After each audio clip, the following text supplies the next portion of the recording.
മഹാനായ റസൂലുള്ളാഹി സ്വല്ലല്ലാഹു അലൈഹി വസല്ലം തങ്ങൾ അവിടുന്ന് പറയുകയാണ്, നജാ അവ്വലു ഹാദിഹിൽ ഉമ്മ ബിൽ യഖീനി വസ്സുഹദ് വയഹ്ലികു ആഖിറുഹാ ബിൽ ബുഖ്ലി വൽ അമൽ.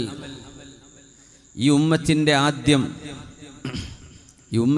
ആദ്യം എന്ന് പറഞ്ഞാൽ സ്വഹാബികൾ, അവരുടെ നെക്സ്റ്റ് ജനറേഷൻ താബിഈങ്ങൾ, അത് കഴിഞ്ഞാൽ വന്ന ജനറേഷനാണ് തബഉ താബിഈൻ എന്നും പറയും.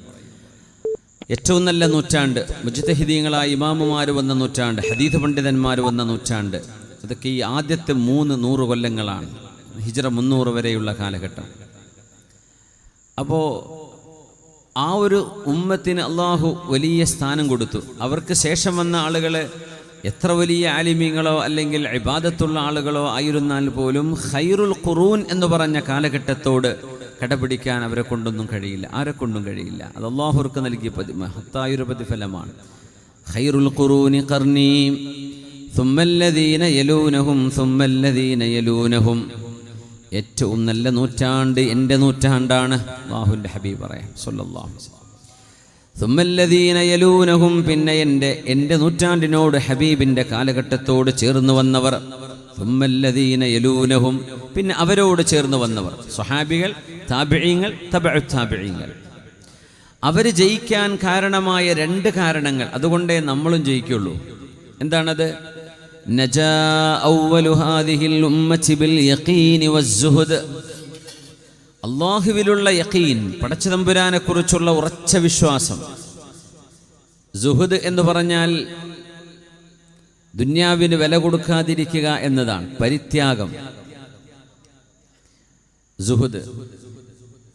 സുഹദ് കൊണ്ടാണ്. അതോടൊപ്പം തന്നെ യഖീൻ, പുണ്യനബി തങ്ങൾ പറയുന്നത് അള്ളാഹുവിൻ്റെ വചനമാണ്, അള്ളാഹു നൽകുന്ന വഹിയാണ്. വിശുദ്ധ ഖുർആൻ അള്ളാഹുവിൻ്റെ കലാമാണ്. അതിൽ ലാ യഅ്തീഹിൽ ബാതിലു മിൻ ബൈനി യദൈഹി വലാ മിൻ ഖൽഫിഹി, ഒരിടത്തു നിന്നും ബാത്തിൽ ഖുർആനിലേക്ക് കടന്നുകൂടില്ല. മുമ്പെന്നും പിറകിന്നും താഴെന്നും മേലെന്നും ഒരിക്കലും. അള്ളാഹുവിൻ്റെ ഖുർആൻ സംശുദ്ധമായ അറിവിൻ്റെ നിറകുടമാണ്. അവിടെ പറഞ്ഞത്, ഹദീസിൽ പറഞ്ഞത്, പുണ്യനബി തങ്ങൾ പറഞ്ഞ അത് സത്യമാണ്. അവിടെ പിന്നെ അതൊരു അൺക്വസ്റ്റ്യനബിൾ ട്രൂത്ത്, ഒരിക്കലും ചോദ്യം ചെയ്യാൻ പാടില്ലാത്ത സത്യമാണ്, ഇൻഫാലിബിൾ എന്ന് പറയും. ഇത് ഒരു മുഅ്മിനായ മനുഷ്യൻ്റെ വിശ്വാസത്തിൻ്റെ ഭാഗമാണ്. ആ വിശ്വാസമില്ലെങ്കിൽ അവർ ഇസ്ലാം എന്ന് പുറത്താണ്. എന്താ പറഞ്ഞത്? പുണ്യനബി തങ്ങൾ പഠിപ്പിച്ചതോ അവിടെ നിന്ന് നിർദ്ദേശിച്ചതോ ആയ കാര്യത്തിൽ ഇങ്ങനെ വേണോ എന്നൊരു ചോദ്യം പോലും ഒരു മുഅ്മിനായ മനുഷ്യന് ഉന്നയിക്കുക പാടുള്ളതല്ല. ചില വിഷയങ്ങളിലെ യുക്തി എന്താണെന്ന് നമുക്ക് മനസ്സിലാവില്ല. ഖുഫയുടെ മേൽ തടവുക എന്ന് പറഞ്ഞ ഒരു ത്വഹാറത്തിൻ്റെ രീതിയുണ്ട്. വുളു എടുക്കുമ്പോഴേ ഖുഫ ധരിച്ച ആളുകൾ, സോക്സ് ധരിച്ചവരെ കുറിച്ചല്ല പറയുന്നത്, ലെതറിൻ്റെ സോക്സിനാണ് ഖുഫ എന്ന് പറയാം. അതിൻ്റെ ചില ഷർത്തുകളൊക്കെ ഉണ്ട്. വുളുവോടുകൂടെ ഒരാളത് ധരിച്ചു കഴിഞ്ഞാൽ അന്നത്തെ ദിവസം, ഒരു ദിവസം അയാൾക്ക് പിന്നെ വുളു എടുക്കുമ്പോൾ ആ ഖുഫ അഴിക്കേണ്ട കാര്യമില്ല, അതിൻ്റെ മീതെ തടവിയാൽ മതി എന്ന മസ്അല. അൽ മസ്ഹു അൽ ഖുഫൈൻ നമ്മുടെ ഫിഖഹിൻ്റെ കിതാബിലൊക്കെ പറയുന്ന ചർച്ചയാണ്. അപ്പോൾ ആ ഖുഫ ധരിച്ചുകൊണ്ടായിരിക്കും പള്ളി കയറുക. ആ ഖുഫ ധരിക്കും, അത് സോക്സ് പോലെയാണ്, അതിൻ്റെ മീതെ വേറെ ഒരു ഷൂ ഉണ്ടാവും, ആ ഷൂ അഴിച്ചിട്ടാണ് കയറുക. പക്ഷെ കയറുമ്പോൾ സോക്സ് ധരിച്ച പോലെ ഒരു ലെതറിൻ്റെ ഒരു ബൂട്ട് പോലെ തോന്നുന്നതാണ് ഖുഫ.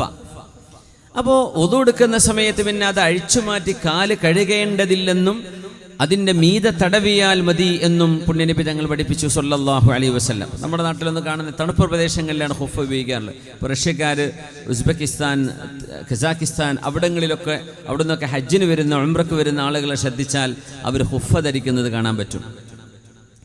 ഞാൻ പറഞ്ഞത്, അലി റളിയല്ലാഹു അൻഹു പറയാണ്, ഇസ്ലാം നിർദ്ദേശിക്കുന്ന എല്ലാ കാര്യത്തിൻ്റെയും യുക്തി നമുക്ക് ബോധ്യപ്പെടണം, എന്നാലേ ഞാൻ അംഗീകരിക്കൂ എന്ന് പറയുകയാണെങ്കിൽ എല്ലാറ്റിൻ്റെയും യുക്തി നമുക്കറിയണമെന്നില്ലല്ലോ.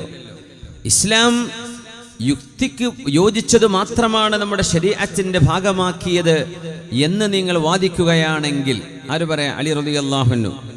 ഖുഫമ്മെ തടവേണ്ടത് ഖുഫയുടെ അടിയിലാവണം.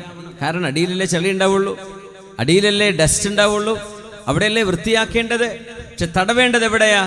ഖുഫിന്റെ മേലെയാ തടവുക, 1 പ്രാവശ്യം അല്ലെങ്കിൽ 3 പ്രാവശ്യം. ഹിക്മത്തിൽ അധിഷ്ഠിതമാണ്, അല്ലെങ്കിൽ ഹിക്മത്ത് നമുക്ക് ബോധ്യപ്പെടണം, അങ്ങനെ ശരീഅത്ത് വരാൻ പാടുള്ളൂ എന്നൊരാൾ വാദിക്കുകയാണെങ്കിൽ ഖുഫമ്മ തടവൽ അടിയിലല്ലേ തടവുക? നബി തങ്ങൾ റഅയ്തുഹു മസഹ അലാ അഅലൽ ഖുഫൈൻ, ഖുഫയുടെ മുകളിലാണ് അഷ്റഫുൽ ഖൽഖ് തങ്ങൾ തടവിയത് സ്വല്ലല്ലാഹു അലൈഹി വസല്ലം. ചിലത് മനസ്സിലാവില്ല, അങ്ങനെയാണ്. എന്തിനാണ് ഇപ്പൊ ആണോഹരി പെണ്ണോഹരി എല്ലാവർക്കും ഒരുമിച്ച് അങ്ങ് ഒരേപോലെ കൊടുത്താൽ പോരെ? മീറാസിന്റെ ആയത്ത് കേട്ട ഒരു മുഅ്മിനായ മനുഷ്യൻ, ഇസ്ലാമിന്റെ അനന്തരാവകാശ നിയമം ഇന്നതാണ് എന്ന് മനസ്സിലാക്കിയ ഒരാൾ അതിന് അപ്പുറത്തേക്ക് മറുത്തൊന്ന് ചിന്തിക്കുക പോലും ചെയ്യില്ല. ചെയ്യാൻ പാടുള്ളതല്ല. നമ്മൾ മുസ്ലിമീങ്ങളെ കുറിച്ചാണ് പറയണത്, അല്ലാത്തവരെ കുറിച്ചല്ല. ഏത് വിഷയവും തങ്ങൾ അങ്ങനെ പറഞ്ഞു, ഖലാസ്, പിന്നെ അവിടെ വേറെ ചോദ്യമില്ല, യഖീനാണ്. എന്തേ? ഇത് അള്ളാഹുവിൻ്റെ സമാവിയായ അള്ളാഹുവിൻ്റെ നിർദ്ദേശമാണ്. അവിടെ പിന്നെ നമുക്ക് ഇടപെടാൻ പാടില്ല. അള്ളാഹും അവൻ്റെ റസൂലും പറഞ്ഞതാണ് എന്ന് ബോധ്യപ്പെട്ടാൽ പിന്നെ അവിടെ വേറെ ചോദ്യമില്ല. അങ്ങനെ ഒരു യഖീൻ പുണ്യ നബി തങ്ങളുടെ സ്വഹാബികൾക്കുണ്ട്, അവിടുത്തെ താബിഈങ്ങൾക്കുണ്ട്, താബിഈങ്ങൾക്കുണ്ട്. ആ യഖീൻ അവർക്കുണ്ടായതുപോലെ പിൻഗാമികൾക്കും ഉണ്ടെങ്കിലേ അവർ രക്ഷപ്പെടുകയുള്ളൂ. സുഹദ്, സുഹദ് എന്ന് പറഞ്ഞാൽ പരിത്യാഗം, ദുന്യാവിന് വില കൊടുക്കാതിരിക്കുക. ദുന്യാവ് വേണം, വാഹനം വേണം, വീട് വേണം, ജോലി വേണം, കച്ചവടം വേണം, ഇതൊക്കെ ജായിസാണ്. പക്ഷേ മനസ്സിൽ അതിൻ്റെ ഇടം തുലോം ചെറുതേ കൊടുക്കാൻ പാടുള്ളൂ. ഒരു ഉദാഹരണം പറഞ്ഞാൽ, പഴയ ഒരു വണ്ടി ഓടിക്കുന്ന ഒരാൾ വന്നിട്ട്, ഇഷ്ടപ്പെട്ട ഒരാൾ, ഒരു മുതലാളിയോ വയസ്സക്കാരനോ വന്നിട്ട് പറയാൻ, നിങ്ങൾക്ക് യാത്ര ചെയ്യാൻ ഞാൻ പുതിയ 2023 മോഡൽ വാഹനം വാങ്ങിച്ചിരുന്നുണ്ട് എന്ന് പറഞ്ഞ് ആ വാഹനം വാങ്ങിച്ചു വെച്ചാൽ പഴയത് തോത്തിത്തുടച്ച് കൊണ്ടുനടന്ന പോലെ ഇനി പുതിയത് കിട്ടിയാൽ പഴയതിനെ നോക്കൂല. പഴയത് അങ്ങനെ തന്നെ കാർ പോസ്റ്റിൽ കിടക്കും. മക്കൾ പറയും, വാപ്പ നമുക്ക് പുതിയ വണ്ടി പോകാമെന്ന് പറയും അല്ലേ? ആ വണ്ടിയിൽ യാത്ര ചെയ്യും. അപ്പം അതുവരെ മിനുക്കിക്കൊണ്ട് നടന്ന പഴയ മോഡല് 15 കൊല്ലം പഴക്കണ്ട്, പക്ഷെ അന്ന് വാങ്ങിക്കുമ്പോൾ പുതിയതാണ്. അതൊരു വര പോലും വരാതെ തോത്തി തുടച്ച് വൃത്തിയാക്കി കൊണ്ടു നടന്ന വാഹനം പുതിയതൊന്ന് വന്നു കഴിഞ്ഞാൽ ആ വാഹനത്തെ എങ്ങനെയാണോ നമ്മൾ കാണുന്നത്, അതാണ് സുഹുദ് എന്ന് ഉദാഹരണം പറഞ്ഞു. അത് പിന്നെ നോക്കൂല, അത്ര മതി. പിന്നെ പറയുന്നത് വിറ്റുകളയാം, എന്താ വെറുതെ ഇവിടെ പാർക്കിങ്ങിലിട്ടിട്ട് എന്താ കാര്യം, തുരുമ്പ് പിടിക്കാന്നല്ലാതെ അത് കൊടുക്കല്ലേ, വിറ്റുകളയാം എന്ന് നിങ്ങളുടെ വാഹന പഴയതിനെക്കുറിച്ച് നിങ്ങൾ എങ്ങനെ ചിന്തിക്കുന്നുണ്ടോ, അതാണ് സത്യത്തിൽ സുഹദിൻ്റെ ഒരു ചെറിയ ഉദാഹരണം എന്ന് പറയുന്നത്. അത്രേ അതിന് കൊടുക്കുക, അത് വലിയ കാര്യമായിട്ട് കൊണ്ടുനടക്കരുത്. അതിന് വില കൊടുക്കേണ്ടതില്ല, ആവശ്യമാണത്, ആവശ്യത്തിന് ഉപയോഗിക്കുക എന്നല്ലാതെ പൊങ്ങച്ചത്തിനും ആർഭാടത്തിനും അല്ലാതെ. ഏറ്റവും വലിയ സാഹിദ് പരിത്യാഗി ഭരണാധികാരിയായിരുന്ന ഉമർ ഇബ്നു അബ്ദുൽ അസീസ് റളിയല്ലാഹു അൻഹു. ഉമർ ഇബ്നു അബ്ദുൽ അസീസ് തങ്ങളാണ് ഏറ്റവും വലിയ പരിത്യാഗി. മഹാനവറുകൾ അമവി ഭരണാധികാരിയാണ്, ഇസ്ലാമിക ഖസാനയുടെ ഉടമയാണ്. പക്ഷേ അതിനൊന്നും മഹാൻ വില കൊടുത്തിട്ടില്ല, അത്രയേ അതിന് കൊടുത്തിട്ടുള്ളൂ. അതൊക്കെ നിസ്സാരമായിട്ടാണ് തള്ളിയത്. നജാ അവ്വലു ഹാദിഹിൽ ഉമ്മത്തി ബിൽ യഖീനി വസ്സുഹദ്. ഈ ഉമ്മത്തിന്റെ ആദ്യകാലം വിജയിച്ചത് അടിയുറപ്പുള്ള വിശ്വാസം കൊണ്ടും ഈ ലോകത്തിന്റെ ഭൗതികതയെ നിസ്സാരമായി കണ്ടതിന്റെ പേരിലുമാണ്. വയഹ്ലികു ആഖിറുഹാ ബിൽ ബുഖ്ലി വൽ അമൽ. ഈ ഉമ്മത്തിന്റെ അവസാനം ഇനി നശിക്കാൻ പോകുന്നത്, അത് നമ്മളാണോ അറിയില്ല, ആവാം. ഉമ്മത്തിന്റെ അവസാനം നശിക്കാൻ പോകുന്നത് ബിൽ ബുഖ്ലി വൽ അമൽ, പിശുക്ക് കാണിച്ചുകൊണ്ടും ദുന്യാവിൽ തന്നെ ജീവിക്കണം എന്ന അമിതമായ കൊതിയുണ്ടാകുമ്പോഴാണ്. പൈസ ഉണ്ടാക്കുക എന്നത് ലക്ഷ്യമാവരുത്. പൈസ ഉണ്ടാക്കിയിട്ട് എന്താ നീ ചെയ്യാൻ പോകുന്നത്? കുട്ടികൾക്കും മക്കൾക്കും വേണ്ടി സ്ഥലം വാങ്ങിച്ചു വെക്കലാണോ? ആർക്കും കൊടുക്കൂല, ദീനിനും കൊടുക്കൂല, മദ്രസക്കും കൊടുക്കൂല, പള്ളിക്കും കൊടുക്കൂല, ഒന്നിനും കൊടുക്കൂല. എന്തെങ്കിലും ആരെങ്കിലും ചോദിച്ചു വന്നാൽ കുറേ ബുദ്ധിമുട്ട് അങ്ങോട്ട് പറഞ്ഞു കൊടുക്കും. അപ്പോൾ പിന്നെ അവർ തിരിച്ചു പോകും. ഇയാൾക്കില്ലാത്തത് കൊണ്ടാണോ? അല്ല, അള്ളാഹ് കൊടുത്തിട്ടുണ്ട്. പക്ഷേ അയാൾ ഉദ്ദേശിക്കുന്നത് ഇത് എനിക്കും കുട്ടികൾക്കും മാത്രമുള്ളതാണെന്നാണ്. ഇത് പിശുക്കാണ്. അതിൻ്റെ പേരാണ് ബഖീൽ വൽ അമൽ. കുറേ ഉണ്ടാക്കണം, കുറേ സമ്പാദിക്കണം, ഇനി ഇത്രയൊന്നും പോരാ എന്ന് പറഞ്ഞ് അള്ളാഹുവിൻ്റെ നിഅമത്തിന് നന്ദി ചെയ്യാതെ മനുഷ്യൻ കാണിക്കുന്ന ആർത്തി, ഗ്രീഡ്, ഇത് രണ്ടും കൊണ്ട് ഈ ഉമ്മത്ത് നശിക്കുമെന്ന് മഹാനായ റസൂലുള്ളാഹി സ്വല്ലല്ലാഹു അലൈഹി വസല്ലം നമ്മളിങ്ങനെ ആലോചിച്ചാൽ കാണാൻ കഴിയും. വഹീൻ്റെ വെളിച്ചം അങ്ങനെയാണ്. വഹീൻ്റെ അടയാളപ്പെടുത്തലുകളുടെ ഒരു പ്രത്യേകത അത് ജീവിതത്തിൽ കാണാൻ കഴിയും നമുക്ക്. മനുഷ്യൻ പരാജയപ്പെടുന്നതിൻ്റെ 2 കാരണം ഇതാണ്. കാരണം പൊതു പ്രവർത്തനങ്ങൾ നടത്തണമെങ്കിൽ സാമ്പത്തികമായ സഹായം വേണ്ടിവരും. അത് ഉമ്മത്ത് ഒരുമിച്ച് ചെയ്യേണ്ടതാണ്. അവിടെ പിശുക്ക് കാണിച്ചുകൂടാ. അല്ലാഹു സുബ്ഹാനഹു വ തആല അവൻ ഇഷ്ടപ്പെടുന്ന സത്യവിശ്വാസികളുടെ, അവൻ്റെ മലായികത്തുൽ കിറാം ഇഷ്ടപ്പെടുന്ന സ്വഭാവ ഗുണങ്ങൾ അല്ലാഹു നമുക്ക് നൽകി അനുഗ്രഹിക്കട്ടെ. ഇന്നൽ ഫറജ വർ-റൗഹ ഫിൽ യഖീനി വർ-റിളാ ഇന്നൽ ഹമ്മ വൽ ഹസൻ ഫിശ്ശക്കി വസ്സഖത്.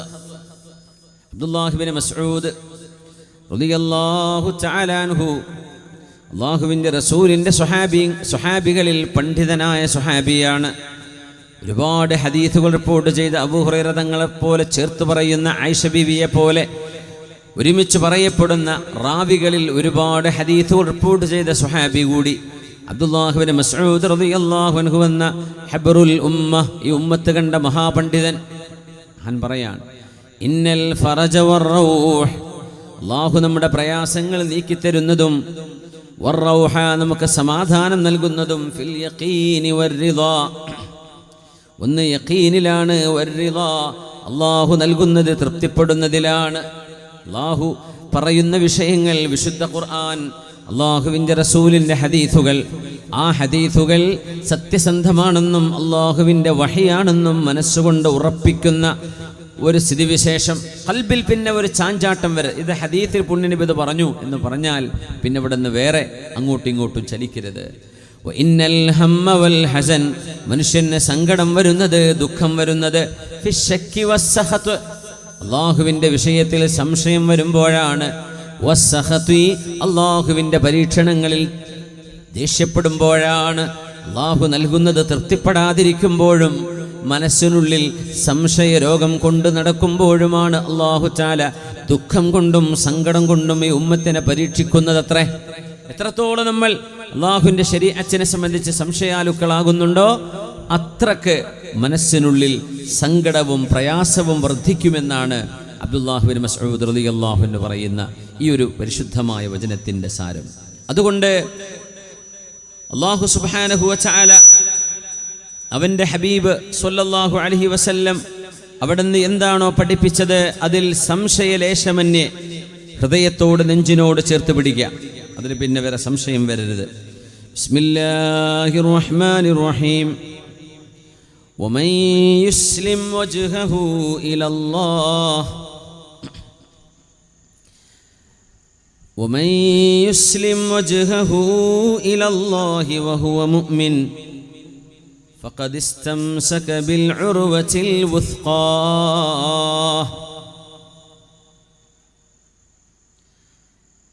ومن يسلم وجهه إلى الله,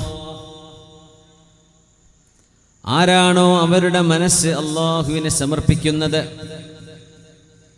വഹുവ മുഹ്സിനുൻ, അല്ലാഹു ഇഷ്ടപ്പെടുന്ന നന്മകൾ മാത്രം ചെയ്തുകൊണ്ട് ജീവിച്ചുകൊണ്ടിരിക്കെ അല്ലാഹുവിന് സമർപ്പിതമായി ആരാണോ ജീവിക്കുന്നത്, ഫഖദ് ഇസ്തംസക ബിൽ ഉർവത്തിൽ വുസ്ഖാ, ഒരിക്കലും മുറിഞ്ഞു പോകാത്ത ഒരു കയറാണ് അവരെ പിടിച്ചു വെച്ചത്, ഒരിക്കലും മുറിഞ്ഞു പോകാത്തത്. فقد استمسك بالعروة الوثقى لا انفصام لها. അതുകൊണ്ടാണ് സ്വഹാബിമാർ വിശുദ്ധ ഖുർആനിലൂടെ അവരോട് മദ്യപാനം നിർത്തേണമേ, ലഹരി ഉപയോഗിക്കരുതേ, മയക്കുമരുന്ന് ഉപയോഗിക്കരുതേ എന്ന ഒരു സൂചനയല്ല, വ്യക്തമായ ഖുർആനിൻ്റെ നിർദ്ദേശം വന്നപ്പോഴേ സൂറത്തുൽ മാഇദയിലാണത്. ഇന്നമൽ ഖംറു വൽ മൈസിറു വൽ അൻസ്വാബു വല്ലസ്ലാമു റിജ്സും മിൻ അമലിശ് ശൈത്വാൻ ഫജ്തനിബൂഹു ലഅല്ലകും തുഫ്ലിഹൂൻ. ഇന്നമാ യുരീദുശ് ശൈത്വാനു അൻ യൂഖിഅ ബൈനകുമുൽ അദാവത والبغضاء في الخمر والميسر ويصدكم عن ذكر الله وعن الصلاة فهل أنتم منتهون. തീർച്ചയായും മനുഷ്യരെ, നിങ്ങൾ ഉപയോഗിക്കുന്ന മദ്യം, ലഹരി, ബുദ്ധിയെ മറച്ചുകളയുന്നത്, നിങ്ങളെ മത്ത് പിടിപ്പിക്കുന്നത്. ഒരൽപ്പനേരത്തേക്കെങ്കിലും സ്വബോധം നിങ്ങൾക്ക് നഷ്ടപ്പെടുത്തി കളയുന്നതെല്ലാം എല്ലാ മുസ്കിറുകളും, എല്ലാ ഇൻടോക്സിക്കൻസ്, എല്ലാ ലഹരി പരത്തുന്ന സാധനങ്ങൾ. കുല്ലു മുസ്കിരിൻ ഹറാം വമാ അസ്കറ കസീറുഹു ഫഖലീലുഹു ഹറാം. ഏതൊരു സാധനം കുറച്ചുപയോഗിച്ചാൽ നിങ്ങൾക്ക് മത്ത് വരുമോ, നിങ്ങളുടെ ബോധം നഷ്ടപ്പെടുന്നുണ്ടോ, അത് കൂടുതൽ ഉപയോഗിച്ചാൽ ഉണ്ടാകുന്നുണ്ടെങ്കിൽ അത് കുറച്ചുപയോഗിക്കലും ഹറാമ് തന്നെ. പിന്നെ അവിടെ ചോദ്യമല്ല, നാം തൊട്ട് നോക്കാൻ പറ്റുമോ, ഒന്ന് നാവിൽ വെച്ച് നോക്കാൻ പറ്റുമോ? പറ്റില്ല. അനസ് ഇബ്നു മാലിക് റളിയല്ലാഹു അൻഹു പറയുകയാണ്, വലമ്മാ നാദൽ മുനാദി ഫിൽ മദീന. മദീനയുടെ തെരുവുകളിലൂടെ ഒരു സ്വഹാബി വിളിച്ചു പറയുകയായിരുന്നു, അലാ ഇന്നൽ ഖംറ ഖദ് ഹുർരിമത്. അറിയണേ കച്ചവടക്കാരെ അറിയണേ, മദ്യം അല്ലാഹു നിരോധിച്ചിരിക്കുകയാണ്. ഈ ഒരു വർത്തമാനം ഹദീസ് നബിതങ്ങൾ ഓതി കേൾപ്പിച്ചതല്ല അവർക്ക്, നബിതങ്ങൾ അവിടുത്തെ സ്വഹാബികൾക്ക് ഓതി കേൾപ്പിച്ചു. അപ്പോഴേക്കും ആ വിവരവുമായി മദീനയുടെ അങ്ങാടികളിലൂടെ അള്ളാഹുവിൻ്റെ ഹബീബിൻ്റെ സ്വഹാബിമാർ വിളിച്ചു പറഞ്ഞ് നടക്കാൻ തുടങ്ങിയപ്പോൾ മദ്യങ്ങൾ സൂക്ഷിച്ചു വെച്ചിരുന്ന പിടാവുകൾ, ഭരണികൾ, ആ ഭരണികളിലേക്ക് ചെല്ലുകയും ഫകസറുഹാ, അവരത് ഉടച്ച് തകർക്കുകയാണ് ചെയ്തത്. ഈ മദ്യം എത്ര കാശിനുള്ളതാണ്, എത്ര ലാഭം കിട്ടാനുള്ളതാണ്, കച്ചവടത്തിൻ്റെ നഷ്ടം എത്രയാണ്, ഇതൊന്നും അവർ നോക്കിയിട്ടില്ല. അള്ളാഹുവിന് വേണ്ടേ, പിന്നെ ഞങ്ങൾക്ക് വേണ്ട. അതാണ് ഈമാൻ. പിന്നെ ഇത് ടേസ്റ്റ് ഉണ്ടോ, വെറുതെ കിട്ടോ, ഫ്രീ കിട്ടോ, ഡിസ്കൗണ്ടിന് കിട്ടോ, ഇതല്ല മുഅ്മിനായ മനുഷ്യൻ ചിന്തിക്കുന്നത്. അനസ് റളിയല്ലാഹു തആല അൻഹു ആളുകൾക്ക് മദ്യം ഒഴിച്ചുകൊണ്ടിരിക്കുന്ന നേരത്ത് മുന്തിരിച്ചാറിൽ നിന്നവർ ലഹരി ഉണ്ടാക്കുമായിരുന്നു. വമിൻ സമറാത്തിൻ നഖീലി വൽ അനാബ് തത്തഖിദൂന മിൻഹു സകറൻ വറിസ്ഖൻ ഹസനാ. ഈത്തപ്പഴം മധുരമുള്ള മുന്തിരി, അതിൽ നിന്നെല്ലാം നല്ല ഭക്ഷണങ്ങളും കൂട്ടത്തിൽ ലഹരിയും നിങ്ങൾ ഉപയോഗിക്കുന്നുണ്ട് എന്ന് പറഞ്ഞുകൊണ്ടാണ് ഖുർആനിൻ്റെ ഇടപെടൽ. ആ മദ്യം ഒഴിച്ചുകൊണ്ടിരിക്കുമ്പോഴാണ് അനസ് റളിയല്ലാഹു അൻഹു പറയുന്നു, നാദാ മുനാദി റസൂലില്ലാഹ്, അല്ലാഹുവിൻ്റെ റസൂലിൻ്റെ വിളിയുമായി വന്ന ഹബീബായ നബി തങ്ങളുടെ അറിവുമായി വിളിച്ചു പറയാൻ വന്ന ഒരാൾ, അലാ ഇന്നൽ ഖംറ ഖദ് ഹുർരിമത്. ഗ്ലാസ്സിലേക്ക് ഒഴിച്ചുകൊണ്ടിരിക്കെ മദീനയിലെ മുതലാളിമാർ അതൊന്ന് ചുണ്ടിലേക്ക് വെക്കുക പോലും ചെയ്യാതെ, റമളാനിൽ വാങ്ക് വിളിക്കുമ്പോൾ അത്താഴത്തിൻ്റെ സമയം തീർന്നു എന്ന് പറയുമ്പോൾ വായിൽ വെച്ച് ഇറക്കാൻ പറ്റുമോ? പറ്റില്ലല്ലോ, അതുപോലും പറ്റില്ല. എന്നാലും മനുഷ്യന് തോന്നിപ്പോകും അതങ്ങ് ഇറക്കിയാൽ കുഴപ്പമുണ്ടാവില്ലല്ലോ. സ്വഹാബിമാർ ലഹരിയുടെ വിഷയത്തിൽ അത് നിരോധിച്ചുകൊണ്ടുള്ള ആയത്തിറങ്ങുമ്പോൾ അവർ മുഴുവനായും അത് ഒഴിക്കുകയാണുണ്ടായത്. ഇമാം ബുഖാരി റളിയല്ലാഹു അൻഹു സ്വഹീഹിൽ ഉദ്ധരിക്കുന്നത് കാണാൻ കഴിയും.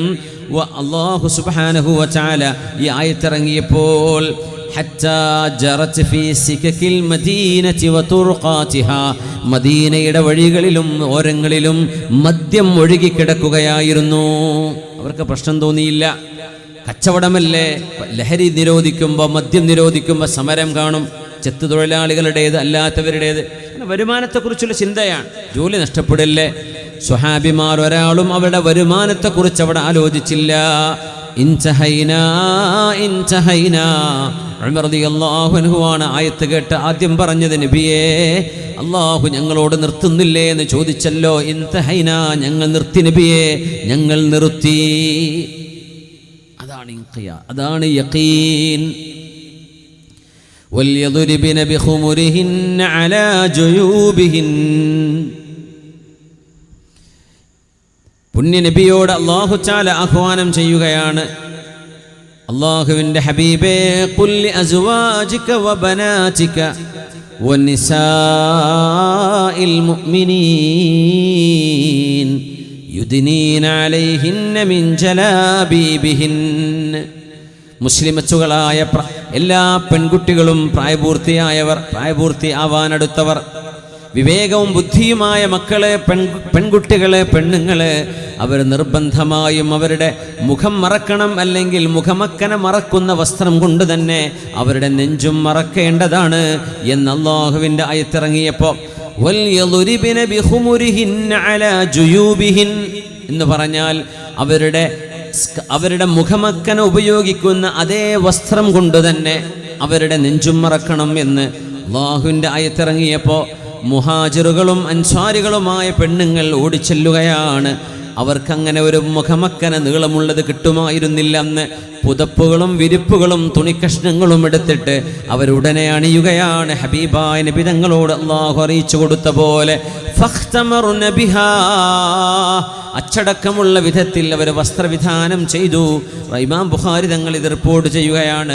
ആയിഷ ബീവി റളിയല്ലാഹു അൻഹ പറയുമായിരുന്നു, ഖുറൈശി പെണ്ണുങ്ങൾ മഹത്വമുള്ളവർ തന്നെയാണെങ്കിൽ തന്നെയും അള്ളാഹുവിൻ്റെ ദീനിനോട് ഇത്രമേൽ പ്രതിബദ്ധത കാണിച്ച പെണ്ണുങ്ങൾ അൻസ്വാരി പെണ്ണുങ്ങളാണ്, മദീനയിലെ പെണ്ണുങ്ങളാണ്. അവരാരും കാത്തു നിന്നില്ല, ഞങ്ങൾക്ക് ഒരു മുഖമക്കന വലുത് വരട്ടെ, അങ്ങാടിയിൽ മാർക്കറ്റിൽ അത് ഇറങ്ങട്ടെ, ഞങ്ങളുടെ ടൈലറൊന്ന് തുന്നിത്തരട്ടെ എന്നൊന്നും കാത്തിരിക്കാതെ കിട്ടിയ വസ്ത്രം കൊണ്ട് അവരുടെ നെഞ്ചും ഒരുമിച്ച് മറക്കുന്ന വിധമാണ് അവർ വസ്ത്രവിധാനം ചെയ്തത്. ഇത് അല്ലാഹുവിൻ്റെ വിവരത്തിൽ, അല്ലാഹു നൽകുന്ന അറിവിൽ പിന്നെ ചോദ്യം ചെയ്യാതെയുള്ള ഒരു മുസ്ലിമിൻ്റെ അംഗീകരിക്കലാണ്. ഇതിനാണ് യഖീൻ എന്ന് പറയുന്നത്. അതുണ്ടെങ്കിലേ നമ്മൾ രക്ഷപ്പെടും. ഇതില്ല, നമ്മൾ കുറേ ഒച്ചപ്പാടുണ്ടാക്കിയിട്ടൊന്നും ഒരു കാര്യമില്ല.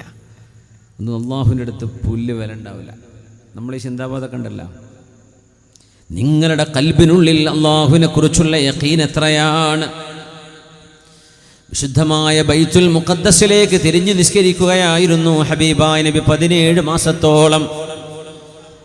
ബിസ്മില്ലാഹിർ റഹ്മാനിർ റഹീം. ഖദ് നറാ തഖല്ലുബ വജ്ഹിക ഫിസ്സമാ. നബിയേ, ആകാശത്തേക്ക് കണ്ണുയർത്തി നിങ്ങൾ കാത്തി നിൽക്കുന്നത് അല്ലാഹു കാണുന്നുണ്ട് നബിയേ.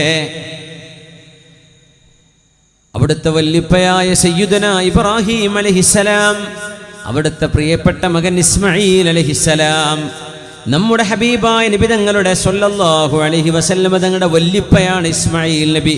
അവരുടെ ഉപ്പയല്ലേ ഇബ്രാഹിം അലൈഹിസ്സലാം. അപ്പോൾ അവിടുത്തെ വല്ലിപ്പയും മോനും ഉണ്ടാക്കിയ മസ്ജിദുൽ ഹറാമിൻ്റെ മധ്യത്തിൽ കിടക്കുന്ന വിശുദ്ധമായ കഅബാലയം, ആ കഅബാലയത്തിലേക്ക് തിരിഞ്ഞ് നിസ്കരിക്കണം. അത് ഇന്ന അവ്വല ബൈത്തിൻ വുദിഅ ലിന്നാസി ലല്ലദീ ബിബക്കത മുബാറകാ. ഈ ഭൂമിയിൽ ആദ്യമായി അല്ലാഹുവിനെ നിസ്കരിക്കാൻ പണിയപ്പെട്ട ആദ്യത്തെ വീടല്ലയോ, ആദ്യത്തെ മസ്ജിദല്ലയോ കഅബ? ഭൂമിയിലെ ആദ്യത്തെ മസ്ജിദ്. അവിടേക്ക് എനിക്കൊന്ന് തിരിഞ്ഞ് നിസ്കരിക്കണമെന്ന് ഹബീബായ നബിക്ക് ആഗ്രഹമുണ്ട് മനസ്സിലെ. പക്ഷെ അല്ലാഹു ആഹ്വാനം ചെയ്തത് മസ്ജിദുൽ അഖ്സയിലേക്ക്, ജെറൂസലേമിലേക്ക്, മദീനയിൽ നിന്നുള്ള വടക്ക് പടിഞ്ഞാറിലേക്ക് തിരിയാനാണ്. അങ്ങനെ ഹബീബായ നബി കാത്തിരിക്കുമായിരുന്നു.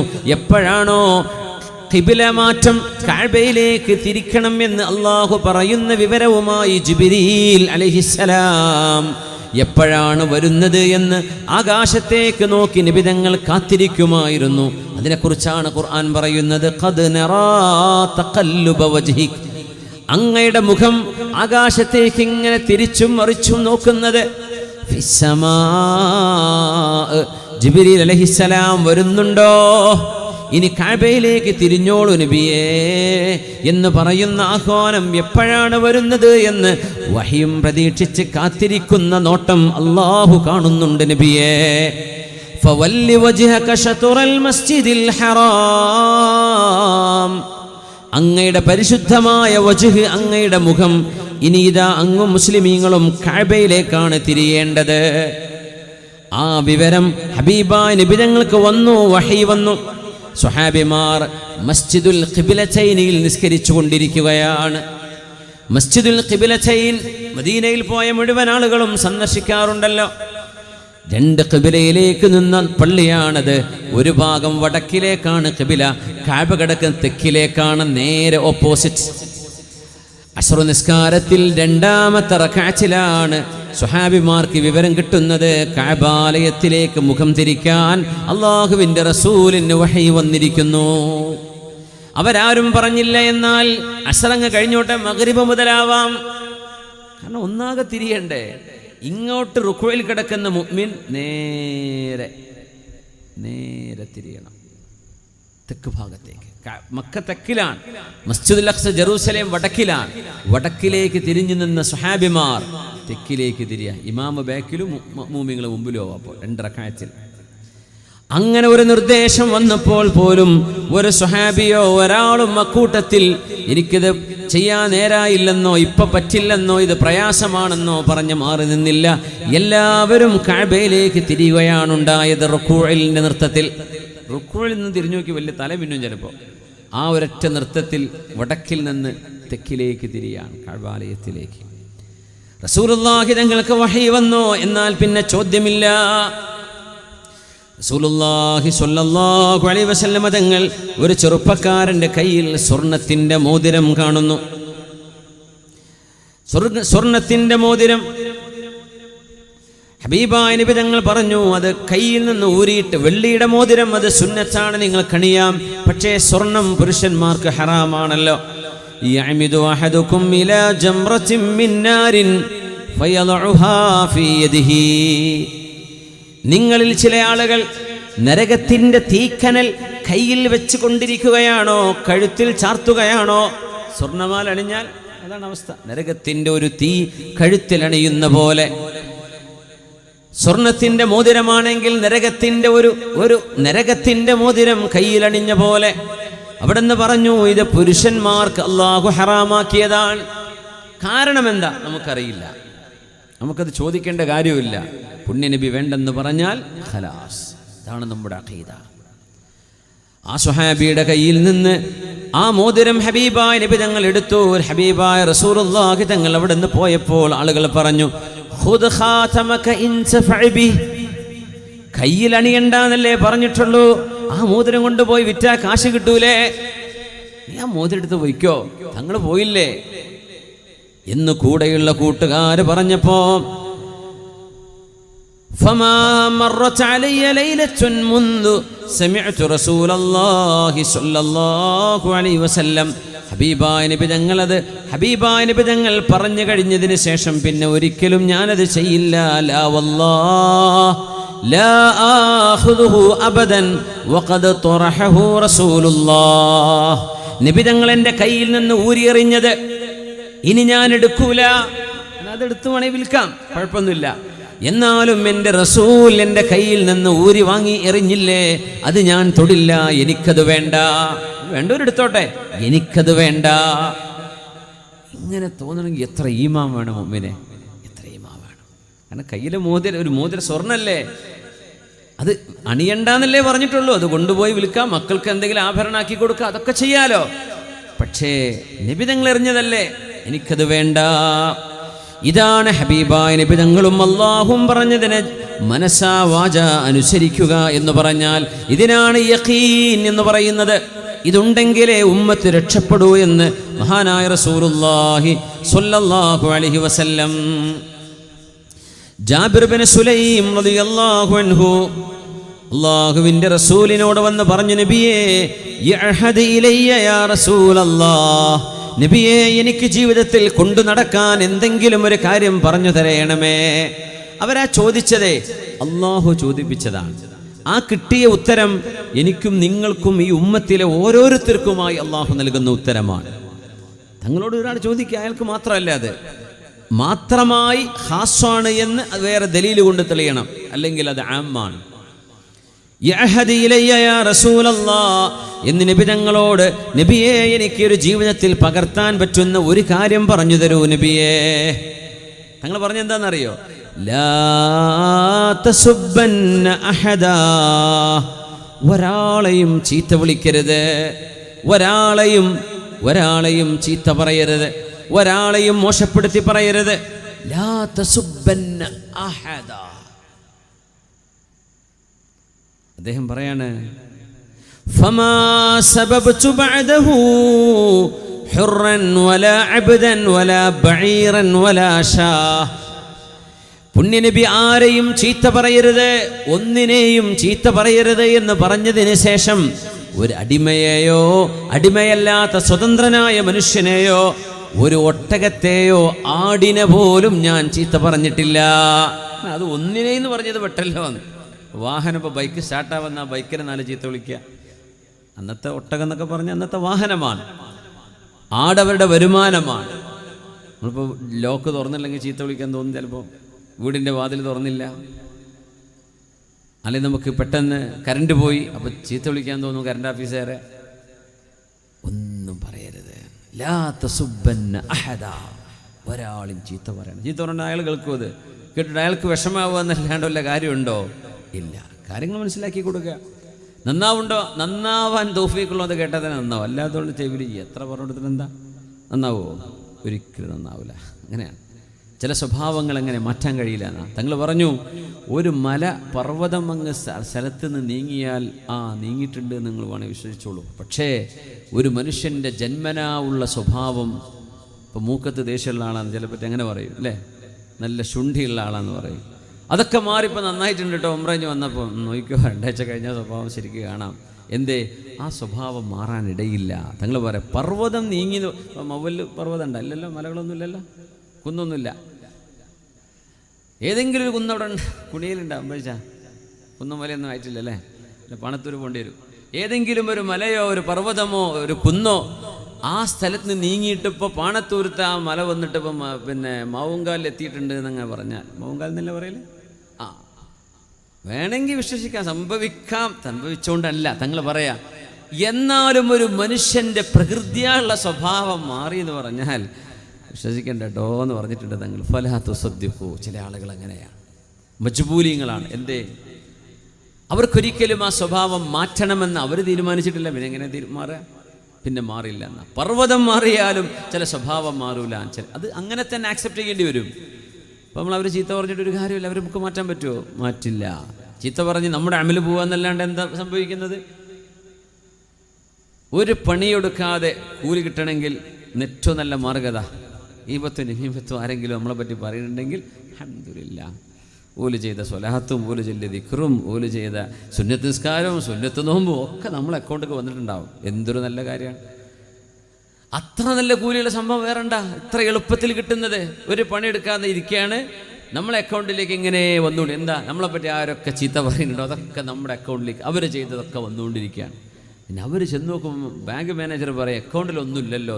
അപ്പം ഞാൻ ഉംറ ചെയ്തതോ, എൻ്റെ നിസ്കാരോ, ഞാൻ വ്യാഴം തിങ്കളൊക്കെ സുന്നത്തോട്ട് ആളാണല്ലോ, ഞാൻ ദിക്റിനും സ്വലാത്തിനും മൗലിദിനൊക്കെ അതൊക്കെ ഇവിടെ ഒക്കെ പോയല്ലോ, ആരോ വലിച്ചുകൊണ്ടിട്ടുണ്ട്, ചെക്ക് എടുത്തിട്ടുണ്ട്. കാണൂല, അക്കൗണ്ടിൽ സാധനം ഉണ്ടാവില്ല പരലോകത്തേക്ക്. അപ്പോൾ ഈ പറഞ്ഞ നാവിൻ്റെ സുഖം ഉണ്ടല്ലോ, അങ്ങനെ ചീത്ത പറയുമ്പോൾ ഫേസ്ബുക്കിലൊക്കെ എഴുതി വിടുമ്പോൾ ആ കയ്യിൽ കിട്ടുന്നൊരു സുഖം ഉണ്ടല്ലോ, അങ്ങനെ ചീത്ത പറഞ്ഞ് ആ സുഖം ഉണ്ടാവുള്ളൂ. നാളെ പരലോകത്തേക്ക് ചെന്നാൽ ഒന്നും ഉണ്ടാവില്ല, ഒക്കെ പോയിട്ടുണ്ടാവും. ബ്ലാങ്കാണ്. അല്ലാഹു കാത്തുരക്ഷിക്കട്ടെ. ലാ തസുബ്ബന്ന അഹദ, ആരെയും ചീത്ത പറയരുത് എന്ന് പുണ്യനബി. അത് പറഞ്ഞതിന് ശേഷം ഒരു മൃഗത്തെപ്പോലും ഞാൻ ചീത്ത പറഞ്ഞിട്ടില്ല എന്ന് സ്വഹാബി പറയാം. ഒരു മൃഗത്തെപ്പോലും ഞാൻ ചീത്ത പറഞ്ഞില്ല.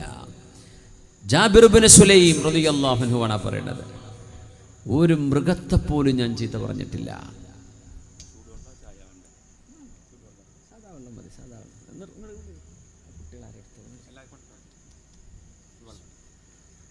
ബോട്ടിൽ വെള്ളം മതി. ബിസ്മില്ലാ.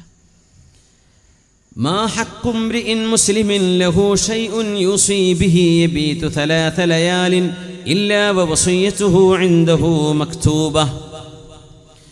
അബ്ദുല്ലാഹ് ബിൻ ഉമർ റളിയല്ലാഹു അൻഹു അല്ലാഹുവിൻ്റെ റസൂലിൻ്റെ ഒരു ഹദീസിനെ കുറിച്ച് പറയുകയാണ്.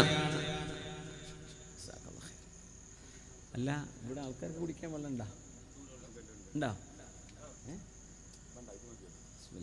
ഇങ്ങനത്തെ കുറച്ച് ബോട്ടിലൂടെ വന്നാലേ വെറുതെ ഇങ്ങനെ കൊടുത്തു വിടാം. എല്ലാവരും നല്ല ദാഹം ഉണ്ടാവും.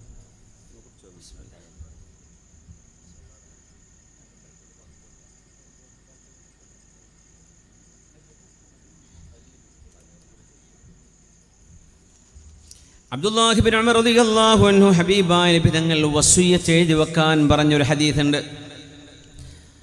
വസിയ്യത്തിൻ്റെ ഹദീസ് എന്ന് പറഞ്ഞാൽ എന്തെങ്കിലും ഒരു സാധനം ഒരു മുസ്ലിമായ മനുഷ്യൻ്റെ കയ്യിലുണ്ടെങ്കിൽ, എന്തെങ്കിലും സ്വന്തം കിടക്കുന്ന കട്ടിലുള്ളൂ, 2 സെൻറ്റ് ഭൂമിയുള്ളൂ, അതുമില്ല, എന്തെങ്കിലും കയ്യിലുണ്ട്, വസിയത്ത് ചെയ്യണം. ഞാൻ മരിച്ചു കഴിഞ്ഞാൽ, ജീവിച്ചിരിക്കുന്ന കാലത്ത് നമുക്ക് ഉപയോഗിക്കാം, മരിച്ചു കഴിഞ്ഞാൽ നിങ്ങൾ എന്ത് ചെയ്യണം?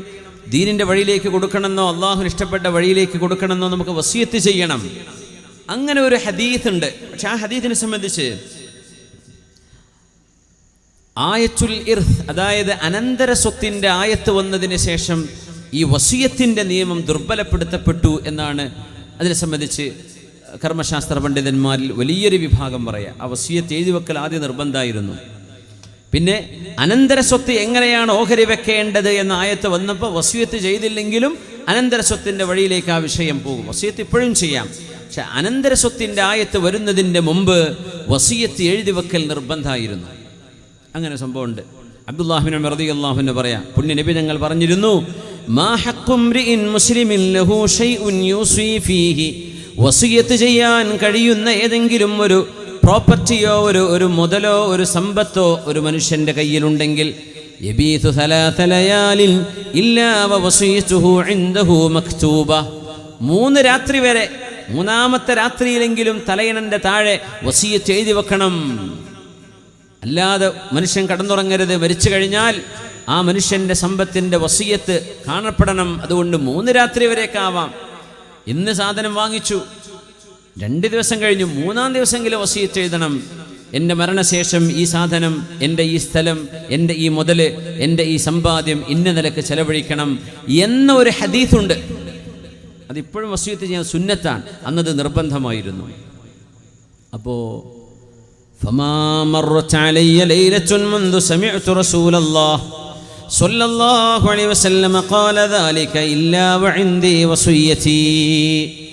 ഉമർ ബിൻ ഖത്താബ് എന്ന ധീരപുരുഷനായ ഹബീബിൻ്റെ ഇഷ്ടപ്പെട്ട സ്വഹാബിയുടെ മോനാണിത്, അബ്ദുല്ലാഹി ബിൻ ഉമർ റളിയല്ലാഹു അൻഹുമ.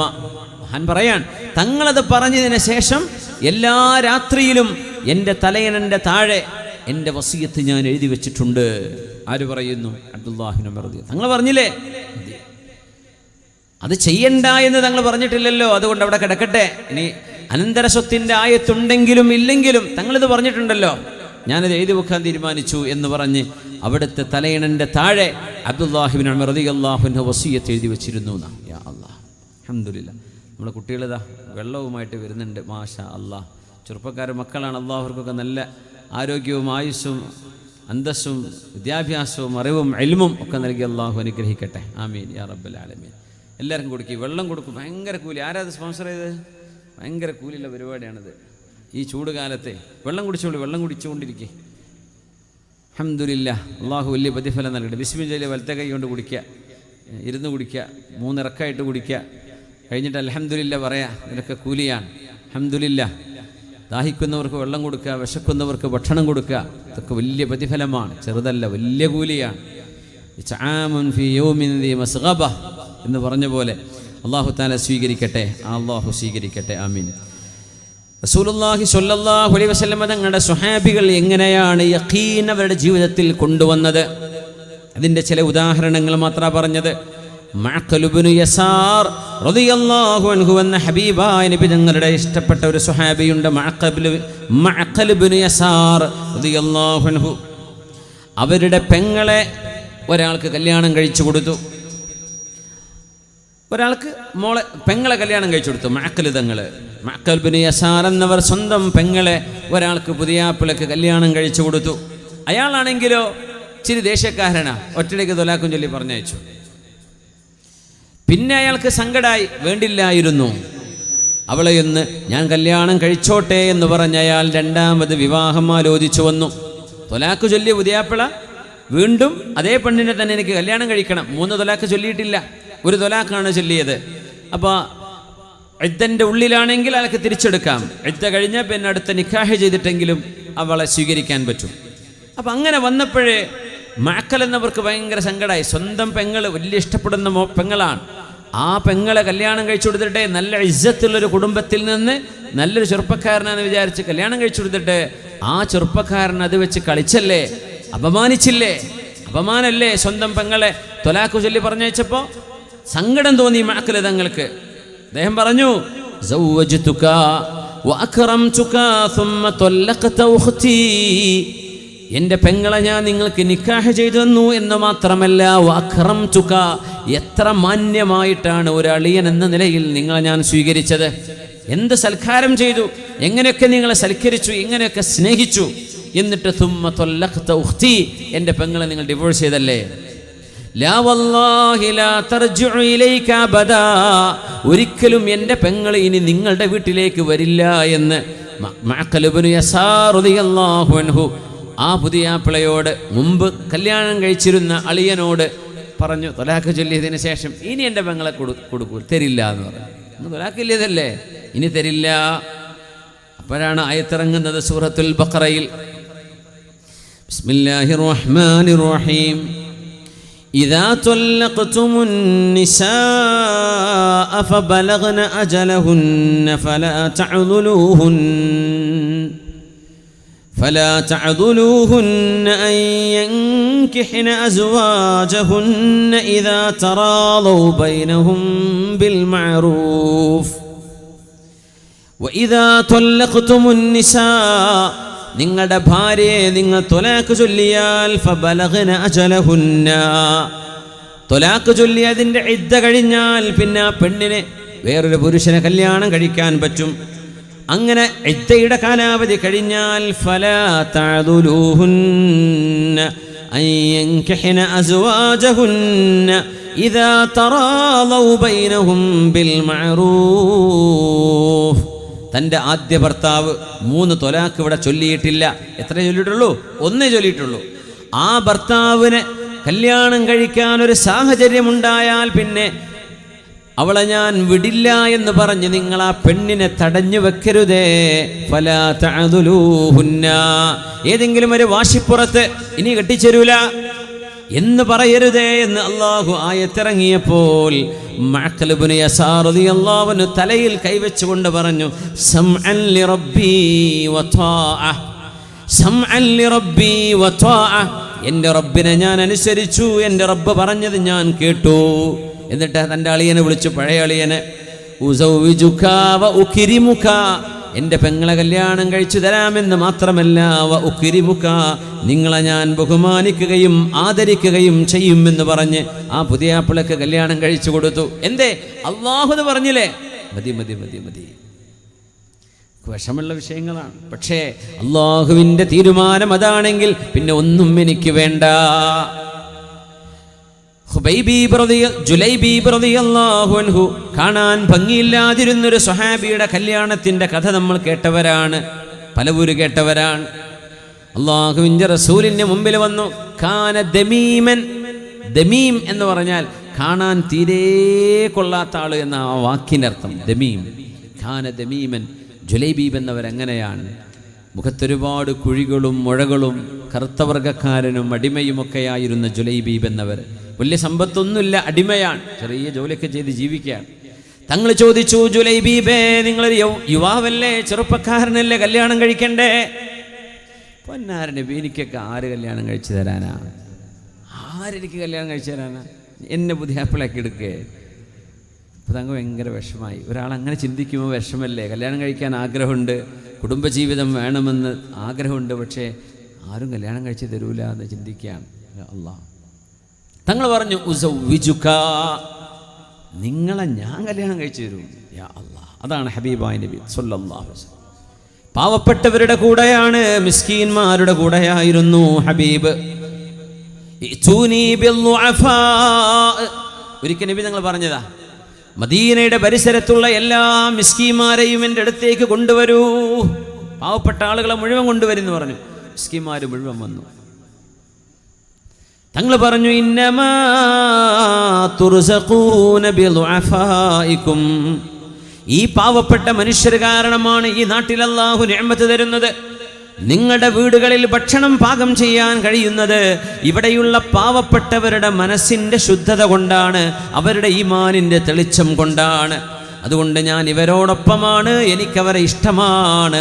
അല്ലാഹുമ്മ ഇന്നി ഹബ്ബിബി ഇലയ്യ ഹുബ്ബൽ മസാകീൻ, മിസ്കീന്മാരോടുള്ള സ്നേഹം എൻ്റെ ഹൃദയത്തിന് ഇഷ്ടമാക്കണമേ എന്ന് ദുആ ചെയ്ത നേതാവാണ് അഷ്റഫുൽ ഖൽഖ് റസൂലുള്ളാഹി സ്വല്ലല്ലാഹു അലൈഹി വസല്ലം. അത് നമ്മുടെ മാതൃകയാണ്. മിസ്കീന്മാരെ അധികമൊന്നും ഇഷ്ടപ്പെടാൻ കഴിയില്ല. മനുഷ്യപ്രകൃതം വെച്ച് നോക്കുമ്പോൾ അതേ കാറ്റഗറി ആകുമ്പോൾ അത് ഇച്ചിരി കാറ്റഗറി മാറിക്കഴിഞ്ഞാൽ എന്നെ ആളുകളൊന്നും കണ്ണ് കാണാത്ത പോലെയാവും. ചില ആളുകൾക്ക് സമ്പത്ത് കിട്ടിയ അങ്ങനെയാ, മിസ്കീനായി ജീവിച്ചപ്പോൾ നല്ല മനുഷ്യനാ, പൈസ കിട്ടിയപ്പോൾ അല്ലാഹ് ഓൻ്റെയും എൻ്റെ പെണ്ണുങ്ങളെയും കുട്ടികളെയും സ്വഭാവം മാറിയത് കണ്ടില്ലേ, അങ്ങനെ പറയുന്ന നാട്ടുകാരില്ലേ. ചില ആളുകളെ സംബന്ധിച്ച് പറയും, നല്ല ചെറുക്കനായിരുന്നു, പൈസ കൈ കിട്ടിയപ്പോഴേ ഇപ്പം നിലല്ല, നമ്മളെ മൊബൈലേരും നോക്കണ പോലുമില്ല. പോലെ ചങ്ങായിമാരൊക്കെ കാസർഗോഡോ അല്ലെങ്കിൽ മംഗലാപുരത്തോ അവിടേക്കേ ഉള്ളൂ, നമ്മുടെ നാട്ടിലൊന്നും അവന് പറ്റിയ ഫ്രണ്ട്സൊന്നും ഇല്ല. എന്തേ? കിടപിടിക്കുന്ന ആൾക്കാരെ കാണുന്നില്ല. അങ്ങനെ കൂടെയുള്ള ആളുകളെ ചെറിയ കണ്ണുകൊണ്ട് നോക്കുന്ന അവസ്ഥ ഒന്നും അല്ലാഹുവിന് ഒരിക്കലും ഇഷ്ടം. അവരൊക്കെ പിന്നെ താഴേക്ക് വരും, ആ പോയ പോക്കിങ് താഴേക്ക് അല്ലാഹ് കൊണ്ടുവരും. ഇത് പരീക്ഷിക്കാൻ കൊടുക്കണതാ, എന്താ അവൻ ചെയ്യാൻ. മിസ്കീന്മാരെ നബിക്ക് ഇഷ്ടമാണ്. ജുലൈബീബ് തങ്ങളോട് നബി തങ്ങൾ പറഞ്ഞു, ജുലൈബീബേ, നിങ്ങളുടെ നിക്കാഹ് ഞാൻ നടത്തി തരും, നിങ്ങളുടെ നിക്കാഹ് ഞാൻ നടത്തി തരും. മിസ്കീന്മാരായ ആളുകളുടെ കല്യാണം കഴിച്ചു കൊടുക്കും. അൽഹംദുലില്ലാ. വിവാഹ പരിപാടികളൊക്കെ നമ്മുടെ നാട്ടിലൊക്കെ പലയിടത്തും നടത്താറുണ്ട്. അൽഹംദുലില്ലാ. അമ്പായച്ചൻ്റെ മോളെ കല്യാണത്തിനല്ലേ കുറച്ച് അല്ലേ? അൽഹംദുലില്ലാ. ഒരു പാവപ്പെട്ട ഒരു കുട്ടീനെങ്കിലും 10 കുട്ടീനെ 5 കുട്ടിയെ നമ്മളെ വിവാഹങ്ങളിലേക്ക് നമ്മൾ ചെലവഴിക്കുന്ന സമ്പാദ്യത്തിൻ്റെ നേർപകുതിയിൽ താഴെ മതിയാവും 2 or 3 കുട്ടികളെ കല്യാണം കഴിച്ചു കൊടുക്കാൻ. അൽഹംദുലില്ലാ. അത്തരം നന്മകൾ ചെയ്ത മഹത്തുക്കൾ നമ്മുടെ സദസ്സിലിരിക്കുന്നുണ്ട്. നമ്മുടെ നാടുകളിലൊക്കെ നടക്കാറുണ്ട് അങ്ങനെ സമൂഹ വിവാഹങ്ങളൊക്കെ. നിയ്യത്ത് നന്നാവണേ, പൊങ്ങച്ചത്തിന് വേണ്ടി ചെയ്യരുത്. ഫോട്ടോ ഒക്കെ വരും പത്രത്തിലൊക്കെ, വാട്സപ്പിലും വരും, സ്റ്റാറ്റസും ഫേസ്ബുക്കിലൊക്കെ വരും. നാളെ പരലോകത്തേക്ക് ഉണ്ടാവില്ല, അതുണ്ടാവുക. നിയ്യത്ത് അതാണെങ്കിൽ കല്യാണമൊക്കെ ജോറായിട്ട് നടക്കും, ഭയങ്കര സംഭവമാണെന്നൊക്കെ പറയും. ആയിക്കോട്ടെ, ഉള്ളത് ക്വാളിറ്റി മതി. നമ്മൾ ഈ ഒരു സദസ്സിൽ ഒരു 10 ആൾ ഇരുന്നാൽ തന്നെ ഈമാനുള്ള 10 ആൾ വരലായിരിക്കും 1,00,000 ആളുകൾ ഒരുമിച്ച് കൂടുന്നതിനേക്കാളും ഹൈർ. എന്തേ? അത് ക്വാളിറ്റി ഉള്ള നല്ല മനുഷ്യന്മാർ, അവർ വേറൊന്നും ലക്ഷീകരിക്കുന്നില്ല. അള്ളാഹു നിങ്ങളുടെ ഈ ത്യാഗം സ്വീകരിക്കട്ടെ. ഞാൻ പറയും, നിങ്ങൾ ഈ ചൂടത്തിരിക്കണം. ഞാനിപ്പോൾ ഒരു വേദ കേൾക്കേണ്ട ഒരാളാണെങ്കിൽ ഒരു പക്ഷേ എന്നെ കൊണ്ട് കഴിയില്ല, ചൂടാണല്ലോ, പറ്റൂല പഠിച്ചവനെ, നാളെ നീരക്കം പിടിക്കുമല്ലോ എന്തെങ്കിലും വിചാരിക്കും. നിങ്ങൾ ഈ ചെയ്യുന്ന ഈ ത്യാഗം, ഇത് അള്ളാഹുവിനോടുള്ള സ്നേഹം കൊണ്ട് വന്നിരുന്നതാണ്. അൽഹംദുലില്ലാ. അതിനെ ഞാൻ വളരെയധികം നിങ്ങളെ ബഹുമാനിക്കുന്നു. നിങ്ങളുടെ ഈ ത്യാഗത്തിന് അർഹമായ നന്ദി ഞാനല്ല, അള്ളാഹു അത് നിങ്ങളോട് നന്ദി ചെയ്യുന്നു. അള്ളാഹു സുബ്ഹാനഹു വ തആല കാന സഅയുക്കും മഷ്കൂറാ. അള്ളാഹു സ്വീകരിക്കട്ടെ. ക്വാളിറ്റി ഉള്ളവരാണ്, ക്വാളിറ്റി ക്രൗഡ്. ഇപ്പം നല്ല ഒരു സംവിധാനങ്ങളും കാര്യവും ഏശയ്ക്ക് വെച്ച വലിയ ബന്ധലാണ്, ഒരുപാട് ആൾക്കാർ വന്നു വരും. പക്ഷേ ഈമാനിൻ്റെ ഒരു ഡിറ്റർമിനേഷൻ, അതുകൊണ്ടാണ് നിങ്ങൾ ഇങ്ങോട്ട് എത്തിയത്. അത് ക്വാളിറ്റിയാണ്. ഹബീബായ നബി തങ്ങൾ ഇഷ്ടപ്പെട്ടതും അതാണ് സ്വല്ലല്ലാഹു അലൈഹി വസല്ലം. അല്ലാഹ്, ജുലൈബീബേ, നിങ്ങൾക്ക് ഞാൻ കല്യാണം കഴിച്ചു തരാം. അൻസ്വാരി പെണ്ണുങ്ങളിൽപ്പെട്ട ഒരു പെണ്ണ്, അവളുടെ ഭർത്താവ് മരണപ്പെട്ട വിവരം നബി തങ്ങൾക്കറിയാം. സ്വല്ലല്ലാഹു അലൈഹി വസല്ലം, ജുലൈബീബേ, അൻസ്വാരികളിൽപ്പെട്ട ആ പെണ്ണിൻ്റെ വീട്ടിലേക്ക് ചെല്ലി. ചരിത്രം മുമ്പ് പറഞ്ഞ വിഷയമാണ്, അതുകൊണ്ട് ഞാനത് ദീർഘിപ്പിച്ച് പറയുന്നില്ല. അപ്പോൾ പെണ്ണിൻ്റെ വാപ്പയോട് ചെന്ന് പറഞ്ഞു, പുണ്യ നബി തങ്ങളൊരു കല്യാണ വിവരം പറഞ്ഞിട്ടുണ്ട്, വിവാഹാലോചന ചെയ്തിട്ടുണ്ട്, നബിയുടെ ഒരു പ്രപ്പോസൽ നിങ്ങളുടെ മോൾക്ക്. അതെയോ, കല്യാണം കഴിച്ചെടുക്കോ? പിന്നെ നബി തങ്ങൾ പറഞ്ഞ പിന്നെ എന്താ പിന്നെ അവിടെ എന്ന് ചോദിച്ചു വാപ്പ. ആരാ പുതിയ പിള്ള? അത് ഞാൻ തന്നെയാന്ന് പറഞ്ഞു. അല്ലോ, ജുലൈബി നീയോ? എൻ്റെ മോൾക്കോ? അൻസ്വാരി പെണ്ണുങ്ങളിൽപ്പെട്ട തറവാടുള്ള എൻ്റെ മോൾക്ക് നിന്നെയാണോ? കാര്യം പറയും. നബി തങ്ങൾ നിന്നെയാണോ പറഞ്ഞയച്ചത്? അതെ, എന്നെ പുതിയാപ്പിളയെ പറഞ്ഞയച്ചതാ, എനിക്ക് കെട്ടിച്ചു തരുമെന്ന് ചോദിക്കാൻ വേണ്ടിയിട്ട്. ഇന്ന് അവിടെ ഇരിക്കട്ടോ, ഞാൻ എൻ്റെ ഭാര്യയോട് ചോദിക്കട്ടെ എന്ന് പറഞ്ഞു. അപ്പം ഈ മോള് ഇങ്ങനെ കേൾക്കുന്നുണ്ട് ഉള്ളിന്ന്. ഭാര്യ പറഞ്ഞു, ഭർത്താവ് പറഞ്ഞു, ആദ്യം സസ്പെൻസ് ആക്കി, അല്ലാഹുവിൻ്റെ റസൂലിൻ്റെ ഒരു പ്രപ്പോസൽ ഉണ്ട് പെണ്ണെ, നിൻ്റെ മോൾക്ക് കെട്ടിച്ചു കൊടുക്കല്ലേ? ആരാ? ആയിക്കോട്ടെ, അല്ലാഹുവിൻ്റെ റസൂലിൻ്റെ പ്രപ്പോസൽ. മാഷാ അല്ലാഹ്, അഹ്ലൻ വസഹ്ലൻ. ആരാ? ജുലൈബി. പടച്ചോനെ, ജുലൈബി വല്ലാത്ത ആരും കിട്ടിയില്ലേ എന്ന് ചോദിച്ചു ഉമ്മ. വാപ്പാക്കും വേണ്ട, ഉമ്മാക്കും വേണ്ട. പക്ഷെ ഈ മോള് നല്ല മോളാണ്. ചിലപ്പോൾ അങ്ങനെ ഉണ്ടാവും. വാപ്പി ഉമ്മാക്ക് പോലെ ഈമാനൊന്നും വല്ല ഉഷാറില്ലെങ്കിലും മക്കൾക്ക് നല്ല ഈമാൻ കാണും. മോളിങ്ങനെ ഉള്ളെന്ന് കേട്ടിട്ടുണ്ട്, ഉമ്മാ ഉപ്പാ, അള്ളാഹുവിൻ്റെ റസൂൽ ഒരു പ്രപ്പോസൽ കൊണ്ടുവന്നിട്ട് ജുലൈബീബിൻ്റെ മുഖത്ത് നോക്കി, നിങ്ങളെ ഞങ്ങൾക്ക് വേണ്ടെന്ന് പറയാണോ? അള്ളാഹുവിൻ്റെ റസൂൽ പറഞ്ഞയച്ചതല്ലേ അത്? ഉമ്മ, നിങ്ങൾ കേട്ടില്ലയോ ഖുർആൻ പറയുന്നത്, മാ കാന ലിമുഅ്മിനിൻ വലാ മുഅ്മിനത്തിൻ ഇദാ ഖദല്ലാഹു വറസൂലുഹു അംറൻ അൻ യകൂന ലഹുമുൽ ഖിയറതു മിൻ അംരിഹിം. അള്ളാഹും അവൻ്റെ റസൂലും ഒരു വിഷയം തീരുമാനിച്ച് ഉറപ്പിച്ചാൽ പിന്നെ നിങ്ങളാരും സ്വന്തഷ്ടം ചെയ്യരുത്, അള്ളാഹുവിൻ്റെയും റസൂലിൻ്റെയും ഇഷ്ടമാണ് ചെയ്യേണ്ടത് എന്ന് അള്ളാഹ് പറഞ്ഞത് കേട്ടില്ലേ ഉമ്മ? ജുലൈബീബി എത്ര ഭംഗിയില്ലെങ്കിലും റസൂലുള്ളാഹി കൊണ്ടുവന്ന ബന്ധമാണെങ്കിൽ എനിക്കത് മതി, എനിക്കത് പൊരുത്തമാണ്. സവ്വിജിനീ, ആ ജുലൈബിനെ കൊണ്ട് എന്നെ വിവാഹം ചെയ്യിച്ചോളൂ ഉമ്മ ഉപ്പ, എനിക്ക് പൊരുത്തമാണ്. അതാണ് അൻസ്വാരി പെണ്ണ്, അതാണ് യഖീൻ. അള്ളാഹുവിനോടും ഹബീബിനോടുമുള്ള സമ്മതപ്പെടലാണത്.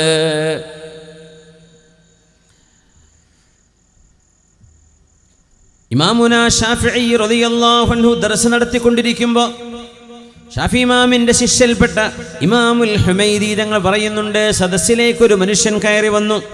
ആ മനുഷ്യൻ ഒരു മസ്അല ചോദിച്ചു ഇമാമിനോട്, ഷാഫിഈ തങ്ങളോട്. ഇമാം ഷാഫിഈ തങ്ങളുടെ മഖാം കിടക്കുന്നത് പരിശുദ്ധമായ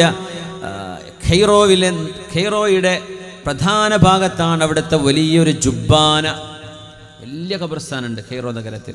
ഒരുപാട് ആൾക്കാർ പോയിട്ടുണ്ട്, കുറേ ആൾക്കാർ പോയവരുണ്ട്, ഉസ്താദ്മാർ പോയിട്ടുണ്ടാവും. ഇമാം ഷാഫിഈ തങ്ങൾ അവിടെയാണ്, അവിടെ ഉസ്താദുണ്ട്. വഖീഅ ഇബ്നുൽ ജറാഹ് ശകൗതു ഇലാ വഖീഇൻ സൂഅ ഹിഫ്ളി, വഖീഅ തങ്ങളുടെ മഖാം അവിടെ തന്നെയാണ്. അല്ലാമ ഇബ്നു ഹജർ അൽ അസ്ഖലാനി തങ്ങൾ കിടക്കുന്നതും ഈജിപ്തിലാണ്. ഷാദുലി ത്വരീഖത്തിൻ്റെ ഇമാം കിടക്കുന്നത് അവിടെയാണ്. അബുൽ അബ്ബാസിൽ മിർസി ഇവിടെ ബുർദ പാരായണം നടത്തിയില്ലേ ബുസീരി ഇമാമിൻ്റെ, ആ ബുസീരി ഇമാം കിടക്കുന്നത് ഈജിപ്തിലെ, പക്ഷേ കെയ്റോയിലല്ല, അലക്സാൻഡ്രിയയിൽ. ഒരുപാട് മഹാന്മാരുള്ള നാടാണ്. ഇരിക്കട്ടെ. ഇമാം ഷാഫിഈ തങ്ങളോട് ചോദിച്ചു. അപ്പോൾ ഇമാം ഷാഫിഈ തങ്ങൾ പറഞ്ഞു, ഖദാ റസൂലുള്ളാഹി സ്വല്ലല്ലാഹു അലൈഹി വസല്ലം കദാ വകദാ, ആ വിഷയത്തിൽ അല്ലാഹുവിൻ്റെ റസൂലിൻ്റെ വിധി ഇന്നതാണ്. ഉത്തരങ്ങൾ പറഞ്ഞു കൊടുത്തു. അപ്പോൾ ആ മനുഷ്യൻ ചോദിക്കുകയാണ്, വമാ തഖൂലു അൻത, അയാൾ വലിയ അബദ്ധമാണ് ചോദിക്കണത്. എന്നാലും നിങ്ങളുടെ അഭിപ്രായം എന്താണ്? പഠിച്ചോനെ, ഇമാം ഷാഫി തങ്ങൾക്ക് ദേഷ്യം വന്നില്ലേ?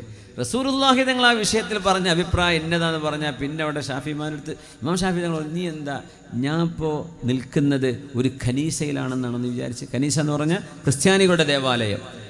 ഞാൻ നിൽക്കുന്നത് ഫീ ദൈരിൻ, ജൂതന്മാരുടെ മഠത്തിലാണെന്നാണ് നീ വിചാരിക്കുന്നത്? അള്ളാഹിൻ്റെ മസ്ജിദിലല്ലേ ഇരിക്കണത്?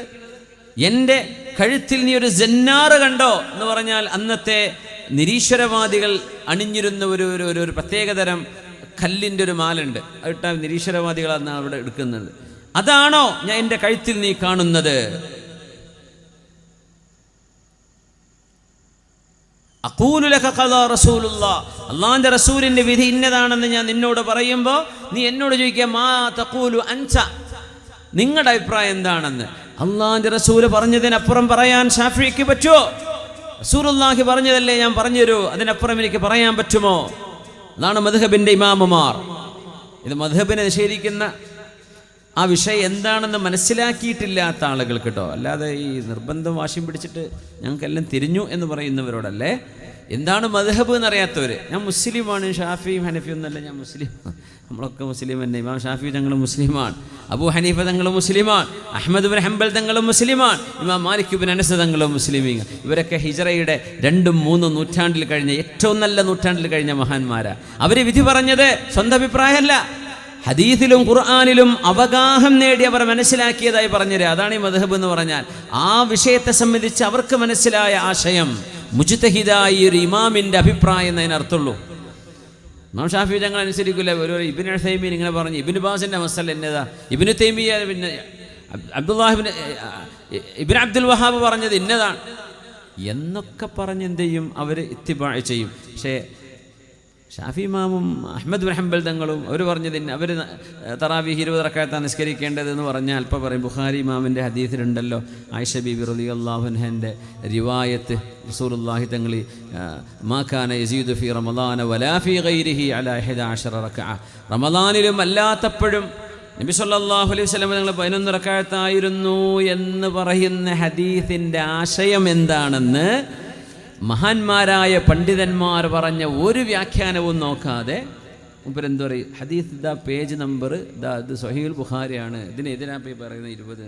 പൊന്നു ചങ്ങാതി, ഈ ഹദീസും ഇതിനപ്പുറമുള്ള ഹദീസും കണ്ടവരാണ് ഇമാം മാലിക് എന്നവരും ഇമാം ഷാഫിഈ തങ്ങളും അഹ്മദ് ബിൻ ഹംബൽ എന്നവരും. ഹദീസ് ബുഖാരി ഇമാമ് വരുന്ന തന്നെ 4 മദ്ഹബിൻ്റെ ഇമാമിങ്ങളുടെയും കാലശേഷമാണ്.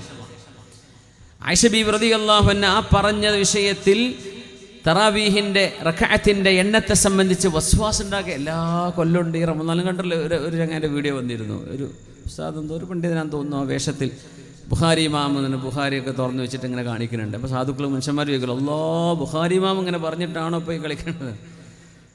വിവരമില്ലാത്തത് കൊണ്ടാണ്. ആയിഷ ബീവി റളിയല്ലാഹു അൻഹയുടെ ആ ഹദീസല്ല, അതിനോടനുബന്ധമായ നൂറുകണക്കിന് സംഭവങ്ങളെ ഹദീസുകളെ പഠിച്ചതിന് ശേഷമാണ് 4 ഇമാമിയങ്ങളും തറാവീഹ് 20 എന്ന് പറഞ്ഞത്. ആയിഷ ബീവി റളിയല്ലാഹു അൻഹ എന്താ പറഞ്ഞതിൽ? റമദാനിലും അല്ലാത്തപ്പോഴും. ഇപ്പോൾ തന്നെ മനസ്സിലായി റമദാനിലെ തറാവീഹിനെ കുറിച്ചല്ല ആയിഷ ബീവി റളിയല്ലാഹു അൻഹ പറയുന്നത്. അല്ലെങ്കിൽ ആയിഷ ബീവി റളിയല്ലാഹു അൻഹ ആ വിഷയത്തിൽ മഹദിക്കറിഞ്ഞ വിഷയം അത്രയേ ഉള്ളൂ. കാരണം റമദാനിലും അല്ലാത്തപ്പോഴും പറഞ്ഞില്ലേ, റമദാൻ അല്ലാത്തപ്പോൾ തറാവീഹ് ഉണ്ടാ. തറാവീഹിൻ്റെ ബാബിലാണ് ഇമാം ബുഖാരി തങ്ങൾ കൊണ്ടുവരും. ഹദീസ് പണ്ഡിതന്മാർ അവരെന്താണോ അവർക്ക് ലഭിക്കുന്ന ഹദീസ് സ്വഹീഹായി ലഭിക്കുന്നത്, ഹസനായി ലഭിക്കുന്നത്, അവരുടെ ക്രൈറ്റീരിയ മീറ്റ് ചെയ്യുന്നത്, ആ ഹദീസ് അവർ ഉദ്ധരിക്കും.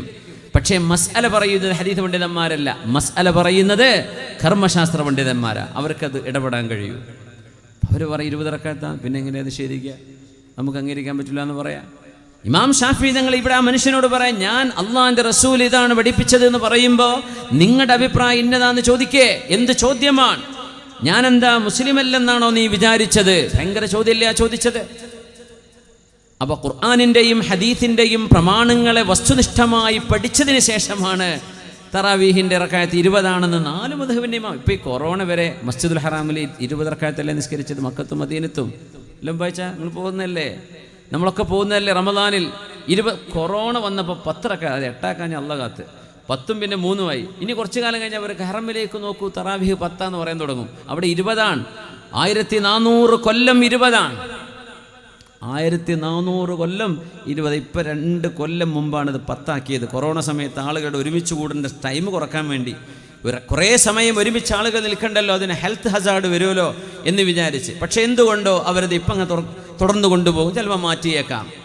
അവിടെ നടക്കുന്ന എല്ലാ വിഷയങ്ങളും അതുപോലെ തന്നെ. അപ്പോൾ ഞാൻ ചോദിക്കുകയാണ്, ഈ ബുഖാരി ഇമാമിൻ്റെ ഹദീസ് എടുത്ത് കാണിച്ച മൂലയിൽ കാണില്ലേ മസ്ജിദുൽ ഹറാമിലും മസ്ജിദുൽ നബവിയിലും 1400 കൊല്ലം 20 റക്അത്ത് നിസ്കര്, അല്ലെങ്കിൽ ഹബീബായ നബി തങ്ങളുടെ കാലം മുതൽ ഇക്കാലം വരെ. അപ്പോൾ അവർക്ക് ബുഖാരി ഇമാമിൻ്റെ ഹദീസൊന്നും കണ്ടിട്ടില്ല. അവർ സൗദി പണ്ഡിതന്മാർക്ക് എന്തൊന്നും കാണാത്തതുകൊണ്ടാണോ? അതും ചോദിക്കണ്ടേ അവിടെ? ഓരോന്നും കണ്ടിട്ടില്ല ഈ ഹദീസ്. ബുഖാരി ഇമാം സ്വലാത്തു തറാവീഹിൽ ആയിഷ ബീവിൻ്റെ ഈ ഹദീസ് 8 റക്അത്ത് + 3 11 നിസ്കരിച്ചു എന്ന് പറയുന്നത് അവരാരും കാണാത്തത് കൊണ്ടാണോ ഇത്രയും കാലം നിസ്കരിച്ചത് 20? 4 മദ്ഹബിൻ്റെ ഇമാമുമാർ അവർ ചില്ലറക്കാരല്ല. അവർ പറയുന്നത് ദീനാണ്, അവർ പറയുന്നത് സ്വന്തം ഇഷ്ടമല്ല, അവർ പറയുന്നത് ഹദീസും ഖുർആനുമാണ്. പക്ഷേ നമുക്ക് പോലും വിശദമായി ഗഹനമായി പഠിക്കാൻ ആക്സസ് ഇല്ലാത്ത വിഷയം അവരുടെ അഗാധമായ അറിവിൻ്റെ വെളിച്ചത്തിൽ അവർ പഠിച്ചെടുത്തു, അത് സമൂഹത്തോട് പറഞ്ഞു കൊടുത്തു. ലോകം അതിനെ അംഗീകരിച്ചു. നമ്മൾ നാട്ടിലത്തെ കുറച്ച് ആൾക്കാരെ പറയുന്നുള്ളൂ. ലോകത്ത് മുസ്ലിമീങ്ങളിൽ 95% എന്ന് ഞാൻ പറയട്ടെ മദ്ഹബ് അംഗീകരിക്കുന്നവരാണ്. നമ്മുടെ നാട്ടിൽ മാത്രമേ ഉള്ളൂ ഈ ഒരു ഒച്ചപ്പാട്. ഒന്നും വേണ്ട, ഞങ്ങൾ മുസ്ലിമാണ്, ഷാഫി ഹനഫി അതൊന്നും നമുക്ക് പറയാൻ പറ്റില്ല, ഞാൻ മുസ്ലിമാണ്. നല്ല രസമല്ല, കേൾക്കാൻ രസമുള്ള വാക്കാണത്. പക്ഷെ അറിവില്ലായ്മയിൽ നിന്നാണ് ആ വാക്ക് വരുന്നത് എന്ന് മനസ്സിലാക്കാനുള്ള ബുദ്ധി നമുക്കുണ്ടായാൽ മതി. ഇമാം ഷാഫി ഞങ്ങൾ മുസ്ലിം അല്ല എന്നാണോ ഈ പറയുന്നതിൻ്റെ അർത്ഥം? അപ്പോൾ ഈ ബുഖാരി ഇമാമിൻ്റെ ഹദീസ് എന്ന് പറഞ്ഞിട്ട് എന്ത് ചെയ്ത് സാധാരണക്കാരെന്ത് ചെയ്യേണ്ട? ബുദ്ധിമുട്ടിലും വസ്വാസിലുമാക്കരുത്. അത് കർമ്മശാസ്ത്ര പണ്ഡിതന്മാർ അതിൽ വിധി പറയും, നമുക്ക് വിധി പറയാൻ കഴിയില്ല. കാരണം അതിനിപ്പുറത്ത് വേറെ ഉമർ റളിയല്ലാഹു അൻഹുവിൻ്റെ ഹദീസ് വരും. തമീമുദ്ദാരി തങ്ങൾ നിസ്കരിച്ചത് 20 പറയുന്ന റിവായത്തിന് എന്ത് ചെയ്യപ്പോൾ ഉമർ തങ്ങൾ നബി തങ്ങൾ ചെയ്യാത്തത് ഉമർ തങ്ങൾ ചെയ്യോ? നബി തങ്ങൾ ചെയ്യാത്തത് ഉമർ തങ്ങൾ ചെയ്ത സ്വഹാബിമാർ ഉമർ എന്നവരെ വെച്ചേക്കും അവിടെ. അപ്പോൾ ഉമർ തങ്ങൾ 20 എവിടുന്ന് തെളിവ് കിട്ടി? ഹബീബായ നബി തങ്ങൾ ചെയ്തത് സ്വഹാബികൾ കണ്ടത് അവരറിഞ്ഞത്, ആ അറിവിൽ നിന്നാണ് ഉമർ എന്നവർ തമീമുദ്ദാരി തങ്ങളെ ഇമാമ് നിർത്തി 20 റക്അത്ത് നിസ്കരിപ്പിച്ചത്. അപ്പോൾ ഇതൊക്കെ അവിടെ ഉണ്ട്. ഒറ്റ ഹദീത്ത് മാത്രം നോക്കിയിട്ട് എന്ത് ചെയ്യും? വസ്വാസാക്കും. അവരറിയാത്തത് കൊണ്ട് ഞാൻ മൂപ്പരെ കുറ്റപ്പെടുത്തല്ല. മൂപ്പരുടെ ആ മനുഷ്യൻ്റെ ആ ഒരു നല്ല താടിയും ഒക്കെ ഉള്ള ഒരു വലിയ മനുഷ്യനാണ് അത് പറഞ്ഞിരുന്നത്. എനിക്ക് ആളെ പേരൊന്നും അറിയില്ല. പക്ഷേ അദ്ദേഹത്തിൻ്റെ ഒരു ധാരണ പ്രകാരം മൂപ്പർക്ക് തോന്നിയതിന് മൂപ്പരെപ്പോഴായിരിക്കും കാണുന്നുണ്ടാവുക.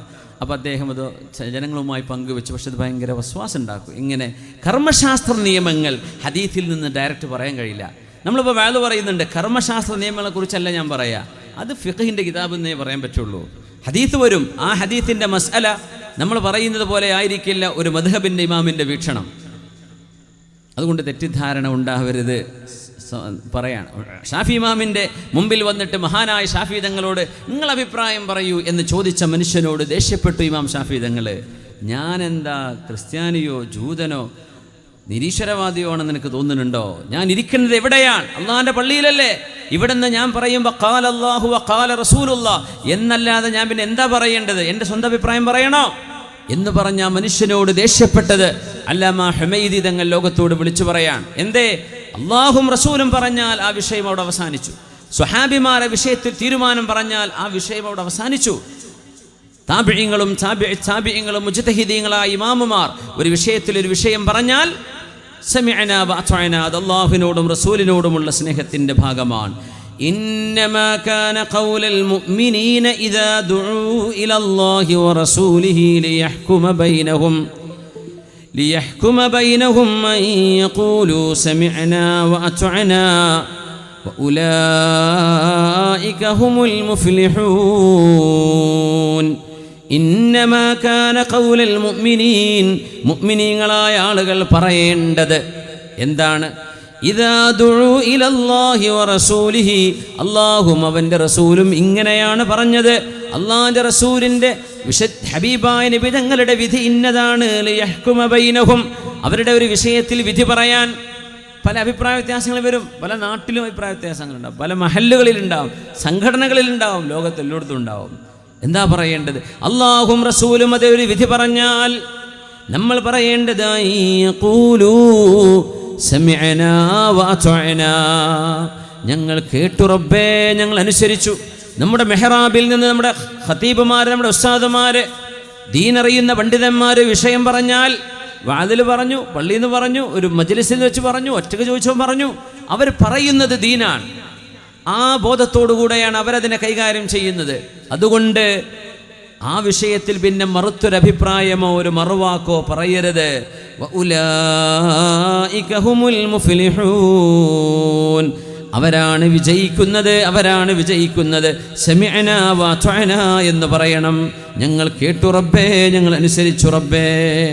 അല്ലാഹു സുബ്ഹാനഹു വ തആല അല്ലാഹുവിനനുസരിച്ച് ജീവിക്കാൻ അല്ലാഹു നമുക്ക് തൗഫീഖ് നൽകട്ടെ. ആമീൻ ആമീൻ യാ റബ്ബൽ ആലമീൻ. നമുക്കൊന്ന് 3 സ്വലാത്ത് ചൊല്ലി ഒന്ന് എഴുന്നേറ്റ് 3 സ്വലാത്ത് ചൊല്ലിയിട്ടിരിക്കാൻ പ്രയാസമൊന്നും ഇല്ലെങ്കിൽ ഇൻഷാ അല്ലാഹ്. സുബ്ഹാൻ വെള്ളിപ്പാടിയൊക്കെ ചൂടത്തൊരു കുപ്പായം തന്നെ പട്ടണം കഴിച്ചിട്ടുണ്ടല്ലോ, നല്ല ചൂടുണ്ടല്ലേ. അല്ലാഹ് ഖുൽനാറു ജഹന്നമ അശദ്ദു ഹർറ, എന്തായിരിക്കും നരകത്തിൻ്റെ ചൂടിലെ. അല്ലാഹു തആല ബാത്റൂമിൽ നമ്മൾ അടച്ചിടും നാളെ പരലോകത്ത് എന്ന് പറഞ്ഞാൽ തന്നെ പേടിക്കണം. അടച്ചിടുമെന്ന് പറഞ്ഞ നരകത്തിലാണ്. അപ്പം എന്തായിരിക്കും പടച്ചോനെ എൻ്റെ അവസ്ഥ? اللهم نجنا من النار، اللهم نجنا من النار، اللهم نجنا من النار وادخلنا الجنة مع الأبرار يا عزيز يا غفار. صلوا على النبي محمد وآله. اللهم صل على سيدنا محمد وعلى آل سيدنا محمد وبارك وسلم عليه. اللهم صل على سيدنا محمد وعلى آل سيدنا محمد وبارك وسلم عليه. اللهم صل على سيدنا محمد وعلى آل سيدنا محمد وبارك وسلم عليه. جزاكم الله خير. ഒന്ന് കുറേ സമയം ഇരിക്കുമ്പോഴൊരു മടുപ്പും ഇതൊക്കെ ഒന്ന് പോകാനാണ്. ഇൻഷാ അല്ലാഹ് അധികം വൈകൂല. സമയം 11:45. അപ്പോൾ നമ്മൾ തുടങ്ങിയത് 10:30 12:30 അവസാനിപ്പിക്കാം ഇൻഷാ അല്ലാഹ്. ഒരു 3/4 മണിക്കൂറും ചില്ലറയും കൂടെ ഇൻഷാ അല്ലാഹ്. അല്ലാഹു സുബ്ഹാനഹു വ തആല കാര്യങ്ങൾ മനസ്സിലാക്കാൻ തൗഫീഖ് നൽകട്ടെ. ആമീൻ യാ റബ്ബൽ ആലമീൻ. അല്ലാഹുവിനെ സംബന്ധിച്ചുള്ള യഖീൻ ഉണ്ടായി കഴിഞ്ഞാൽ പിന്നെ റബ്ബിനെ നമ്മൾ കാര്യങ്ങൾ ഭരമേൽപ്പിക്കും, അല്ലാഹുവിനെ ഏൽപ്പിക്കും. അത്രേ കഴിയുള്ളൂ. മനുഷ്യൻ്റെ കഴിവുകൾക്കൊക്കെ ഒരു പരിധിയുണ്ട്. നിങ്ങൾ എങ്ങനെയൊക്കെ ഹെൽമെറ്റ് ധരിച്ച് ലൈസൻസ് കയ്യിൽ വെച്ച് ബൈക്ക് ഓടിച്ചാലും ഇങ്ങോട്ട് വരുന്നൊരു കാറുകാരൻ്റെ വരവ്, ഒരു ബസ്സിൻ്റെ, ഒരു ട്രക്കിൻ്റെ വരവ്, അത് കൺട്രോൾ ചെയ്യാൻ അള്ളാഹുക്ക് മാത്രമേ കഴിയുള്ളൂ, അല്ലേ? അള്ളാഹുവിൻ്റെ കയ്യിലുള്ള വിഷയമാണ്. അതുകൊണ്ട് വീട്ടിൽ നിന്ന് ഇറങ്ങി വരുമ്പോൾ മക്കളോട് ചൊല്ലാൻ പറയണം. നമ്മൾ ചൊല്ലണം ബിസ്മില്ലാഹി തവക്കൽതു അലല്ലാഹ് വലാ ഹൗല വലാ ഖുവത ഇല്ലാ ബില്ലാഹ്. ഇത് പറഞ്ഞിട്ടാണ് വീടിന്ന് പുറത്തേക്ക് ഇറങ്ങേണ്ടത്. ബിസ്മില്ലാഹി തവക്കൽതു അലല്ലാഹ്, അല്ലാഹുവേ ഞാൻ നിന്നെ പരമേൽപ്പിക്കുകയാണ്, എൻ്റെ വീട്ടിൽ നിന്ന് ഞാൻ ഇറങ്ങുന്നു റബ്ബേ. വലാ ഹൗല വലാ ഖുവത ഇല്ലാ ബില്ലാഹ്. പോകുന്ന വഴി തിന്മയുടെ തെറ്റുകൾ ചെയ്യാനുള്ള സാഹചര്യങ്ങളുണ്ടാവും, തെറ്റ് ചെയ്യാതിരിക്കാനും ബാങ്ക് വിളിക്കുന്നുണ്ടാവും, നിസ്കാരത്തിൻ്റെ ഇടങ്ങളുണ്ടാവും, ഇബാദത്ത് ചെയ്യാനും നന്മയിലേക്ക് ചെല്ലാനും തിന്മയിൽ നിന്ന് വിട്ടു നിൽക്കാനും അല്ലാഹുവേ നീ നൽകുന്ന സഹായമല്ലാതെ, നീ നൽകുന്ന കഴിവല്ലാതെ മറ്റൊരു കഴിവുമില്ല റബ്ബേ എന്നാണ് ആ വാക്കിൻ്റെ അർത്ഥം. ബിസ്മില്ലാഹി തവക്കൽതു അലല്ലാഹി വലാ ഹൗല വലാ ഖുവത ഇല്ലാ ബില്ലാഹിൽ അലിയിൽ അദീം. ബൈജാ എൻ്റെ ഒരു നിങ്ങൾ കൊടുക്കണേ. നമ്മുടെ സദസ്സിലേക്ക് ഈ പരിപാടിയുടെ നമ്മുടെ സഹായത്തിന് വേണ്ടി നിങ്ങളെ സമീപിക്കുന്നുണ്ട്. ഇൻഷാ അല്ലാഹ് എല്ലാവരും നഖമഴിഞ്ഞ് സഹായിക്കണം. അള്ളാഹു തൗഫീക്ക് ചെയ്യട്ടെ. നിങ്ങളെ കഴിവിൻ്റെ പരമാവധി അത്രേ പറയൂ, ബാക്കി അള്ളാഹുവിനെ അറിയുള്ളൂ. നമ്മുടെ അബുദാബിയിലും അജ്മാനിലും ഷാർജയിലുമുള്ള കമ്മിറ്റിക്കാർ നമ്മുടെ ഈ പരിപാടിയിലേക്ക് വലിയ സംഭാവനകൾ ചെയ്തിട്ടുണ്ട്. അള്ളാഹു തആല അവർക്കൊക്കെ ഈ പരിപാടിക്ക് വേണ്ടി സഹായിച്ച എല്ലാവർക്കും അള്ളാഹു അർഹമായ പ്രതിഫലം നൽകട്ടെ. ബിസ്മില്ലാഹിർ റഹ്മാനിർ റഹീം. കുനിയം വായിച്ചാക്കാണ് എൻ്റെ കൂലി കിട്ടുക. ഇൻഷാ അല്ലാഹ് അള്ളാഹു കബൂലാക്കട്ടെ. അൽഹംദുലില്ലാഹ്. എന്നെ എയർപോർട്ടിലേക്ക് എടുക്കാൻ വേണ്ടി ഇവിടെ കുണിയിൽ നിന്ന് കണ്ണൂർ വരെ വന്ന് തിരിച്ച് ഇതുവരെ കൂടെ തന്നെ യാത്ര ചെയ്ത്, അത് ഞങ്ങൾ ആംബുലൻസ് പോലും പോരല്ല പോകുന്നത്, അള്ളാഹ് കാത്തതാണ്, ഒരു തട്ടലും മുട്ടലും ഇല്ലാണ്ട് ഇങ്ങോട്ട് എത്തിക്കിട്ടിയത്. അപ്പോൾ അള്ളാഹുവിൻ്റെ ദീനിന് വേണ്ടിയാണ്. അള്ളാഹു തആല സ്വീകരിക്കട്ടെ. ആമീൻ യാ റബ്ബൽ ആലമീൻ. വമൻ യതവക്കൽ അലല്ലാഹി ഫഹുവ ഹസ്ബു. ആരാണോ അള്ളാഹുവിനെ കാര്യങ്ങൾ ഭരമേൽപ്പിക്കുന്നത് അവർക്ക് അല്ലാഹു മതിയല്ലോ. നമ്മളത് ശരിക്കണ്ട് യഖീൻ, നമ്മൾ പറഞ്ഞില്ലേ, ഉറപ്പ് വേണം. സംശയിച്ചാൽ പോയി. ഉറപ്പാണ് നിങ്ങൾക്ക് അല്ലാഹു നമ്മുടെ വിഷയത്തിൽ പരിഹാരം തരും, അല്ലാഹു ആ വിഷയത്തിൽ ഇടപെടും എന്ന ഉറപ്പുണ്ടോ, നിങ്ങളുടെ തവക്കുലിന് അല്ലാഹു തആല ഫലം കാണിച്ചു തരും.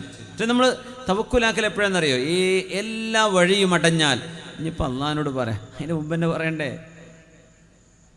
എല്ലാ വഴിയും അടഞ്ഞു എന്നാലും പറയാം, അല്ലാഹു തആല സ്വീകരിക്കും. നേരെ മറിച്ചൊരു മുഅ്മിൻ ഏതൊരു വിഷയത്തിലും ഇസ്തിഖാറത്ത് ചെയ്യണമെന്നാണ്.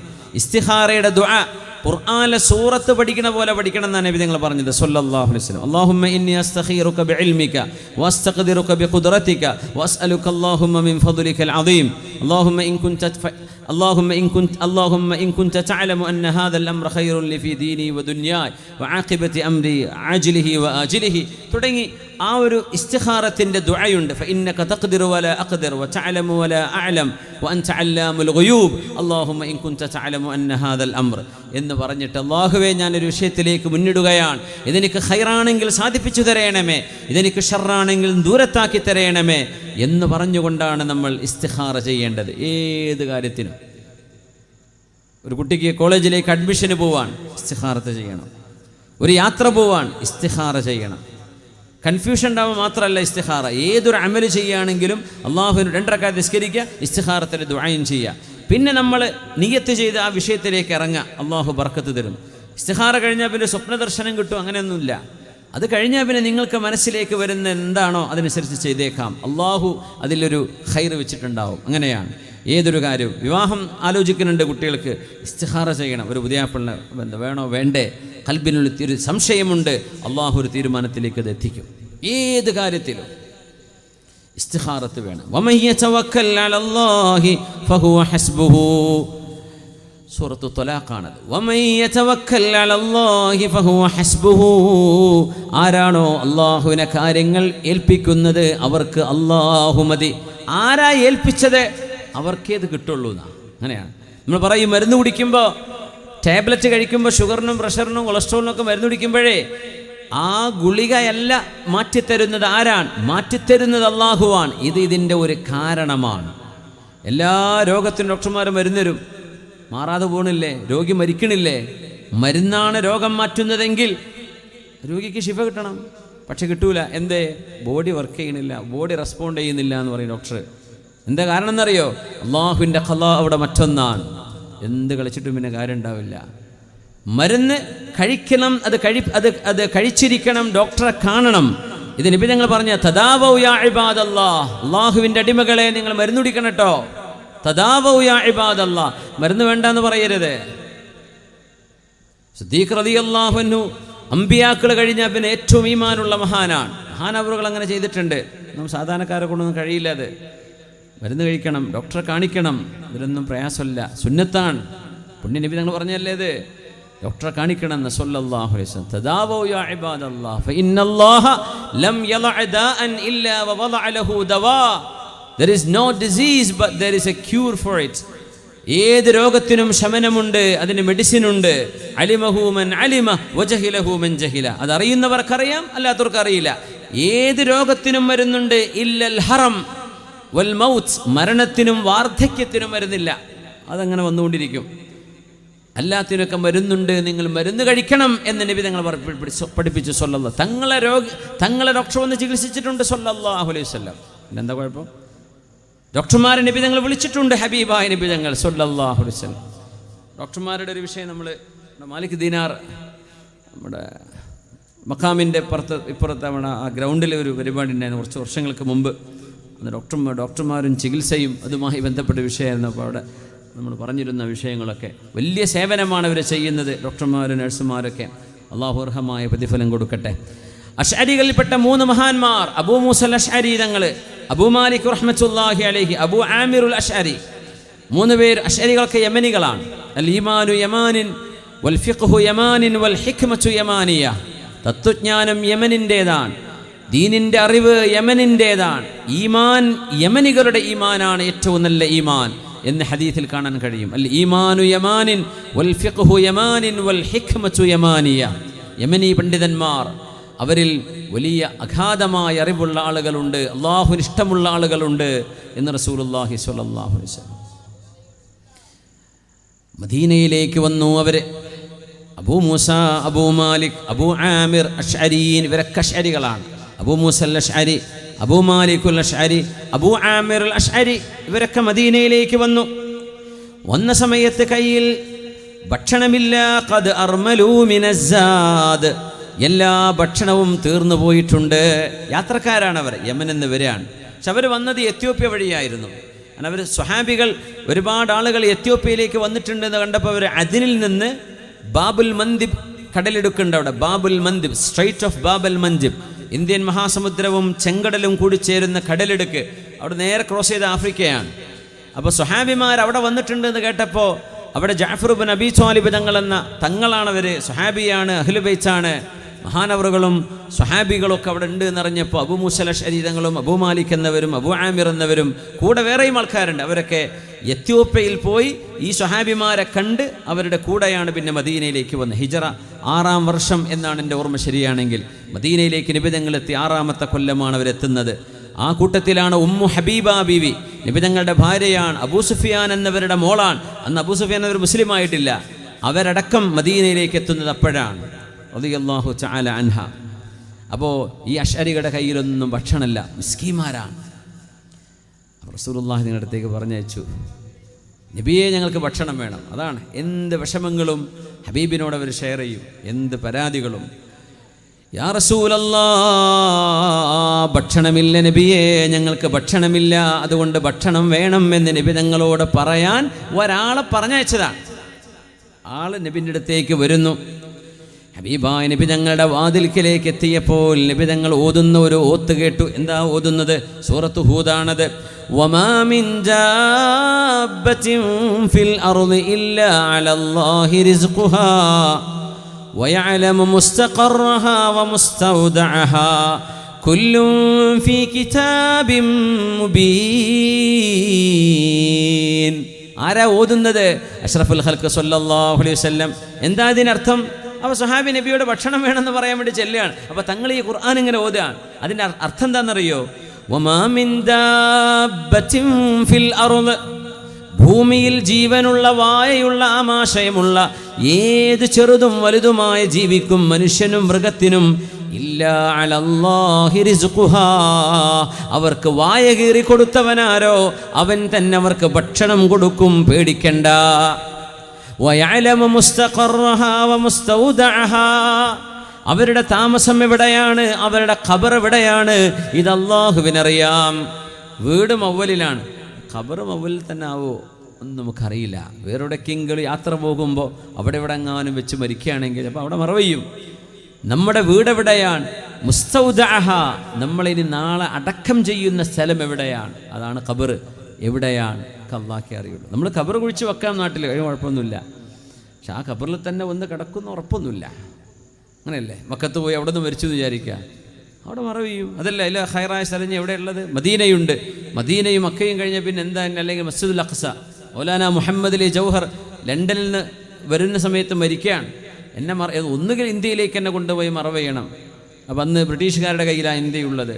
അദ്ദേഹം പറഞ്ഞു, ഇന്ത്യയിലേക്ക് എൻ്റെ മയ്യത്ത് കൊണ്ടുപോകാൻ കഴിയില്ലേ, നിങ്ങൾ മസ്ജിദുൽ അഖ്സയിലേക്ക് എൻ്റെ മയ്യത്ത് കൊണ്ടുപോയി അവിടെ മറവ് ചെയ്യണം.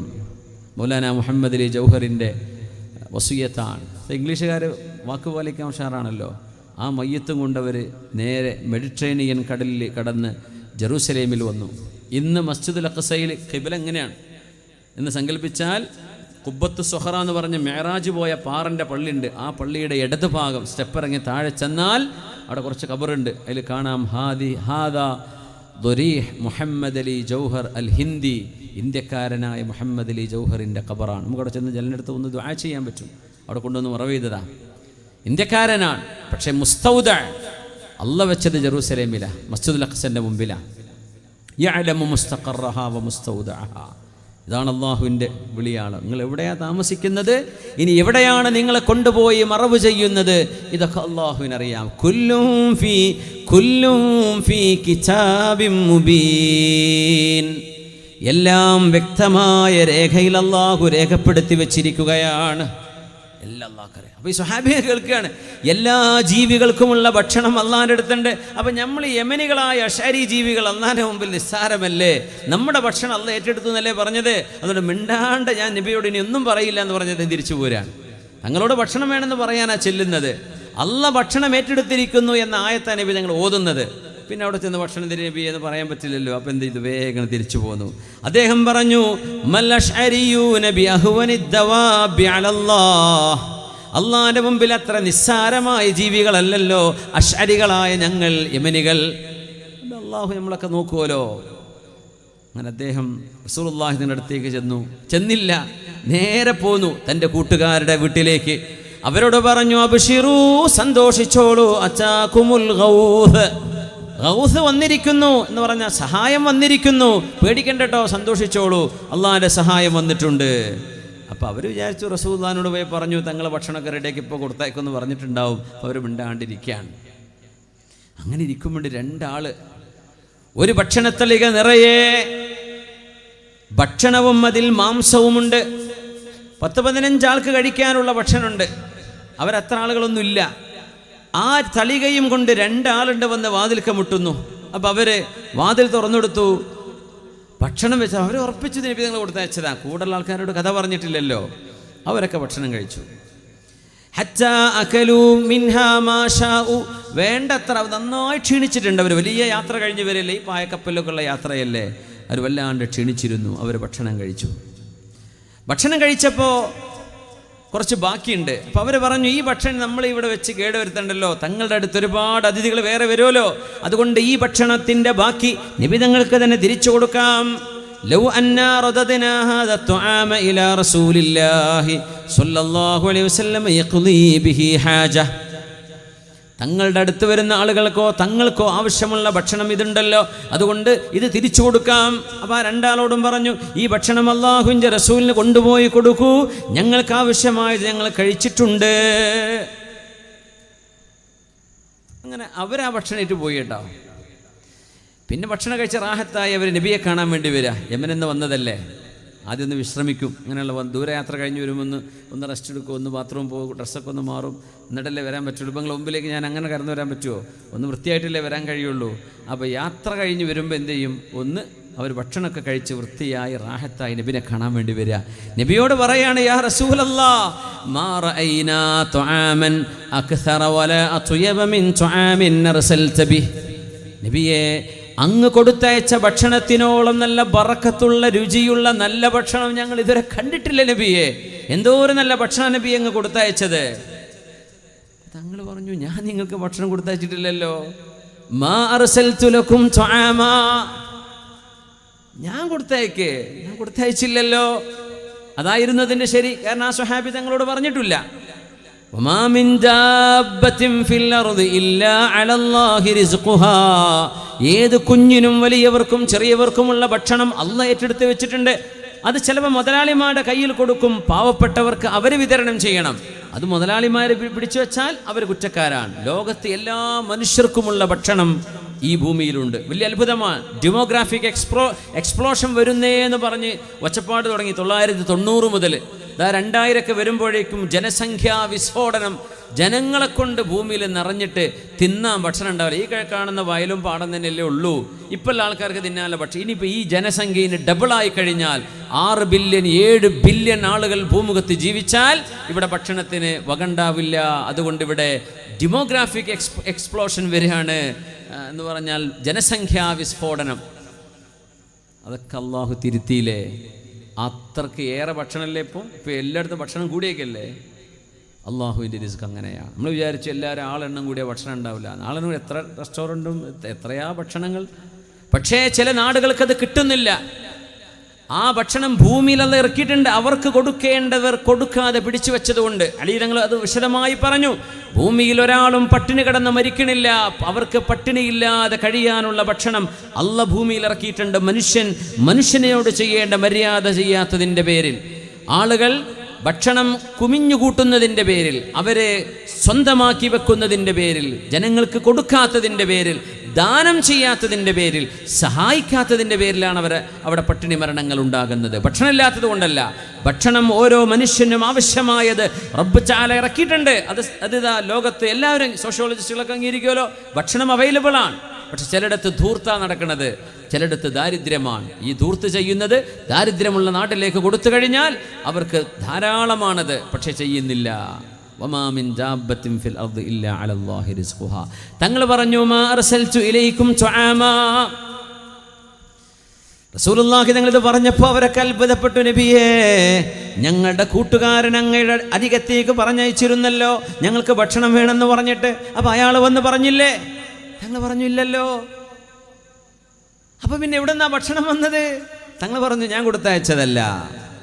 ഫഖാല റസൂലുള്ളാഹ്, അല്ലാഹുവിൻ്റെ ഹബീബ് പറഞ്ഞു, ദാക ശൈഉൻ റസഖകുമൂഹു അല്ലാഹു തആല. അല്ലാഹു നിങ്ങൾക്ക് തന്ന ഭക്ഷണമാണത്.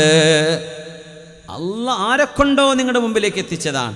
ആ വന്ന 2 ചെറുപ്പക്കാർ ഒരുപക്ഷെ അല്ലാഹുവിൻ്റെ മലക്കുകളായിരിക്കാം, മനുഷ്യരൂപത്തിൽ വന്നത്. അല്ലാഹ് നിങ്ങൾക്ക് തന്നു. എന്തേ? വമാ മിൻ ദാബത്തിൻ ഫിൽ അർദി ഇല്ലാ അലല്ലാഹി റിസ്ഖുഹാ. ആ ഒരു ആയത്ത് പഠിച്ചു കഴിഞ്ഞാൽ പിന്നെ ജോലി നഷ്ടപ്പെട്ട മനുഷ്യൻ കരയരുത്.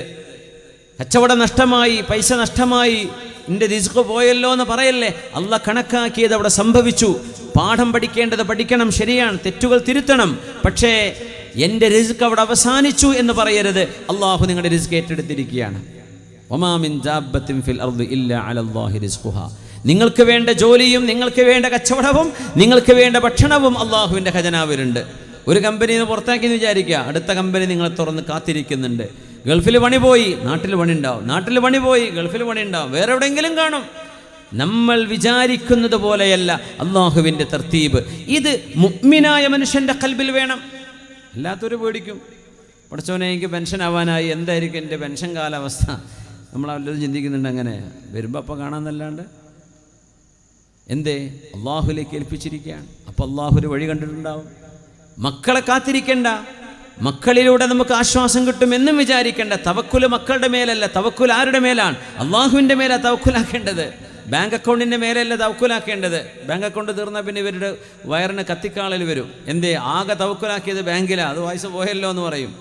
തവക്കുൽ അള്ളാഹുവിൻ്റെ മീതെയാണ്. പടച്ചവനെ നിന്നെ ഏൽപ്പിച്ചു റബ്ബേ ഞാൻ. ഇത് കൽബ് കൊണ്ട് നിങ്ങൾ ചെയ്യും. ഞാൻ ഈ പറഞ്ഞുകൊണ്ടൊന്നും കാര്യമില്ലേ, നിങ്ങൾ വെറുതെ കേട്ട് പോയിട്ടും കാര്യമില്ല, വേസ്റ്റാക്കേണ്ട ഈ ടൈം. കൽബ് കൊണ്ട് നിങ്ങളുടെ വിഷയത്തിൽ നിങ്ങൾ അള്ളാഹുവിനെ ഏൽപ്പിച്ചിട്ട് അതിൻ്റെ റിസൾട്ടിൻ്റെ അത്ഭുതം കണ്ണിൽ നിങ്ങൾ കാണും, നിങ്ങൾ കണ്ടിരിക്കും. അത് ദുന്യാവെന്ന് അനുഭവിച്ചിട്ടുണ്ടെങ്കിൽ പിന്നെ എപ്പോഴും അനുഭവിക്കാൻ നേരം ഉണ്ടാവുക? മരിക്കേണ്ടുമെങ്കിൽ അറിയണ്ടേ അള്ളാഹിനെ ഏൽപ്പിച്ചിട്ട് റബ്ബൻ്റെ കാര്യം. ആർക്കെങ്കിലും അങ്ങനെ അനുഭവമുള്ളവരെന്ന് പറഞ്ഞാൽ, ഏതെങ്കിലും ഒരു വിഷയത്തിൽ നിങ്ങൾ കുടുങ്ങിയിട്ട് പ്രയാസപ്പെട്ടിട്ട് നിങ്ങളറിയാത്ത വഴിയിലൂടെ അള്ളാഹു നിങ്ങളുടെ മുമ്പിലേക്ക് അതിൻ്റെ പരിഹാരം എത്തിച്ചു തന്നു. അല്ലെങ്കിൽ ഡോക്ടർ മടക്കി വിട്ട് രോഗം ശിഫയാവില്ല, നിങ്ങൾ പോയി ദുആ ചെയ്തു. ചിലപ്പോൾ ഏതെങ്കിലും ഒരു മഹാന്റെ സാന്നിധ്യത്തിൽ, ഒരു ഹദറത്തിൽ, ഒരു മഖാമിൽ നിന്നുകൊണ്ട് ദുആ ചെയ്തു, അള്ളാഹു അത് സ്വീകരിച്ചു. വരാം. അനുഭവമുള്ളവരൊന്ന് കൈവയ്ക്കട്ടെ. മാഷാ അല്ലാഹ്, ആളുകളുണ്ട് കേട്ടോ. അൽഹംദുലില്ലാ. നമുക്കത് ഈമാനോട് കൂടും, ഈമാൻ വർദ്ധിക്കും. നമ്മൾ വെറുതെ അങ്ങനെ വിചാരിക്കേണ്ട ഉണ്ടോന്ന് ഇസ്ലാമിനെ പുറത്തു പോകും. അല്ലാഹു റബ്ബുൽ ഇസ്സത്തിൻ്റെ അസ്തിത്വം മാത്രമല്ല, അള്ളാഹു നമ്മുടെ ജീവിതത്തിൽ ഇടപെട്ടുകൊണ്ടിരിക്കുകയാണ്. ഇത് മനസ്സിലാക്കുമ്പോഴാണ് ഈമാൻ ഉണ്ടാവുക. അല്ല അള്ളാഹ് അവിടെ ഉണ്ട്, നമ്മളിവിടെ ഉണ്ട്, അതാണോ? നമ്മുടെ ജീവിതത്തിൻ്റെ ചെറുതും വലുതും നിങ്ങളെ ഒരാൾ ചീത്ത വിളിച്ചു എന്ന് വിചാരിക്കുക, ആ മനുഷ്യൻ്റെ നാക്കിലൂടെ നിങ്ങളത് കേൾക്കാൻ കാരണമായത് അള്ളാഹു അയാളെ കൊണ്ട് പറയിപ്പിക്കുകയാണ്. പക്ഷെ അയാളത് ചെയ്താൽ അയാളുടെ നിയ്യത്തിന് ശിക്ഷയുണ്ടായിരിക്കും. പക്ഷെ ആ പണി നടന്നത് അള്ളാഹുവിൻ്റെ ഒരു ഖളാ ആണ്. നിങ്ങളെ ഒന്ന് ചിന്തിപ്പിക്കാനോ നിങ്ങൾക്ക് എന്തെങ്കിലും ഒരു ഖൈർ കിട്ടാനോ അള്ളാഹു അവിടെ ഇടപെട്ടതാണ്. അങ്ങനെ മനസ്സിലാക്കേണ്ടത്. ഒരു ആക്സിഡന്റ് ഉണ്ടായി, ചിലപ്പോൾ രക്ഷപ്പെടും, ചിലപ്പോൾ മരിച്ചുപോയി, ചിലപ്പം വളരെ ഫേറ്റൽ ആക്സിഡന്റ്, ഒരു മാരകമായ മുറിവുകളേറ്റെന്ന് വന്നേക്കാം. അള്ളാഹുവിൻ്റെ ഒരു ഹുക്കുമും ഒരു ഖളാഉം അവിടെ സംഭവിച്ചു. അപ്പുറത്തെ ആൾ വണ്ടി ഓടിച്ചത് കള്ളുടിച്ചിട്ടായിരിക്കും, മയക്കുമരുന്ന് അടിച്ചിട്ടായിരിക്കും, അത് വേറെ വിഷയം. അള്ളാഹുവിൻ്റെ ഖളാ നിങ്ങളിൽ സംഭവിച്ചതാണ്. ഈ മതിൽ മന്ദിര കുട്ടിനെ തള്ളിയിട്ടൊരു കുട്ടി മരിച്ചു, അതൊരു മരണമാണ്. കുട്ടി സ്വന്തമായി വീടിൻ്റെ മുകളിൽ നിന്ന് ചാടി മരിച്ചു, അതും ഒരു മരണമാണ്. വണ്ടി ഇടിച്ചു മരിച്ചു, അതും മരണമാണ്. ഇവിടൊക്കെ മരിപ്പിച്ചതാരാ? അള്ളാഹുവാണ്. അങ്ങനെ മനസ്സിലാക്കാൻ പറ്റുമോ? വണ്ടി ഇടിച്ചു വന്നാൽ പിന്നെ ഡ്രൈവർ തച്ചു കൊല്ലുക, മതിൽ വന്ന് കുട്ടി ചാടി വീണതാണെങ്കിൽ പിന്നെ നിറൊഴിച്ചു പോവുക, പിന്നെ കരയാനല്ലേ പറ്റുള്ളൂ. അത് പിന്നെ ആരും കുറ്റം പറയാൻ വയ്യല്ലോ. രണ്ട് സ്ഥലത്തും മരിപ്പിച്ചതാരാണ്? അള്ളാഹുവാണ്. ഒരിടത്ത് നിങ്ങൾക്ക് കാരണം കാണാൻ പറ്റും, വണ്ടി ഇടിച്ചതാണ്.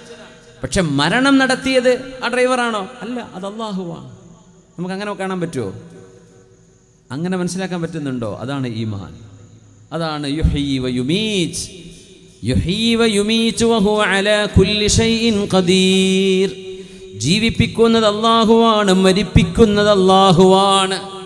എന്നതിനർത്ഥം ഒരു ബോഡിയെ തൊടാതെ ആ റൂഹ് എടുക്കണം. ഇത് അള്ളാഹ്ക്ക് മാത്രമേ. നിങ്ങൾ കൊല്ലാൻ പറ്റും ഒരാളെ. എങ്ങനെ? വെട്ടിക്കൊലപ്പെടുത്തി, ദേഹം വെട്ടിമുറിച്ചു, അപ്പോൾ നസീഫ് ഉണ്ടാവും, രക്തം വാർന്നൊലിക്കും. രക്തം വാർന്നൊലിച്ചാൽ റൂഹ് നിൽക്കാൻ പറ്റൂല, റൂഹ് പോകും. ഞാൻ കൊന്നു എന്ന് പറയാം, ഞാൻ മരിപ്പിച്ചു എന്ന് പറയാൻ പറ്റുമോ? ഇല്ല. എന്തുകൊണ്ട് പറ്റൂല? ഇബ്രാഹിം നബി അലൈഹിസ്സലാമിനോട് നമ്രൂദ് തർക്കിച്ചു. ഇബ്രാഹിം നബി പറഞ്ഞു, എൻ്റെ റബ്ബ് യുഹ്യി വ യുമീത്, അല്ലാഹ് ഗിവ്സ് ലൈഫ് ആൻഡ് ഡെത്ത്. അപ്പോൾ പറഞ്ഞു, ഞാനും I can give life and death. അങ്ങനെ ഒരു പ്രിസണറെ കൊണ്ടുവന്നു, ഒരാളെ കൊന്നു, ഒരാളെ വെറുതെ വിട്ടു. ഞാൻ അത് ജീവിപ്പിച്ചു, ഒരാളെ കൊന്നു, മരിപ്പിച്ചു. ഇബ്രാഹിം നബി അലൈഹി സ്വലാം അവിടെ തർക്കിക്കാൻ നിന്നില്ല. എൻ്റെ റബ്ബാണ് സൂര്യനെ കിഴക്കുന്ന് കൊണ്ടുവരും, നീ കൊണ്ടുപോവാ പടിഞ്ഞാറുന്ന്. ഫബുഹിതല്ലദീക. എന്തുകൊണ്ട് തർക്കിച്ചില്ല എന്നറിയോ? അവൻ പൊട്ടത്തരാണ് പറഞ്ഞത്. എന്തേ? ജീവനുള്ള ഒരു മനുഷ്യനെ വാളുകൊണ്ട് വെട്ടിക്കൊന്നിട്ട് ഞാൻ മരിപ്പിച്ചു എന്ന് പറയേ? അത് മരിപ്പിക്കലല്ല.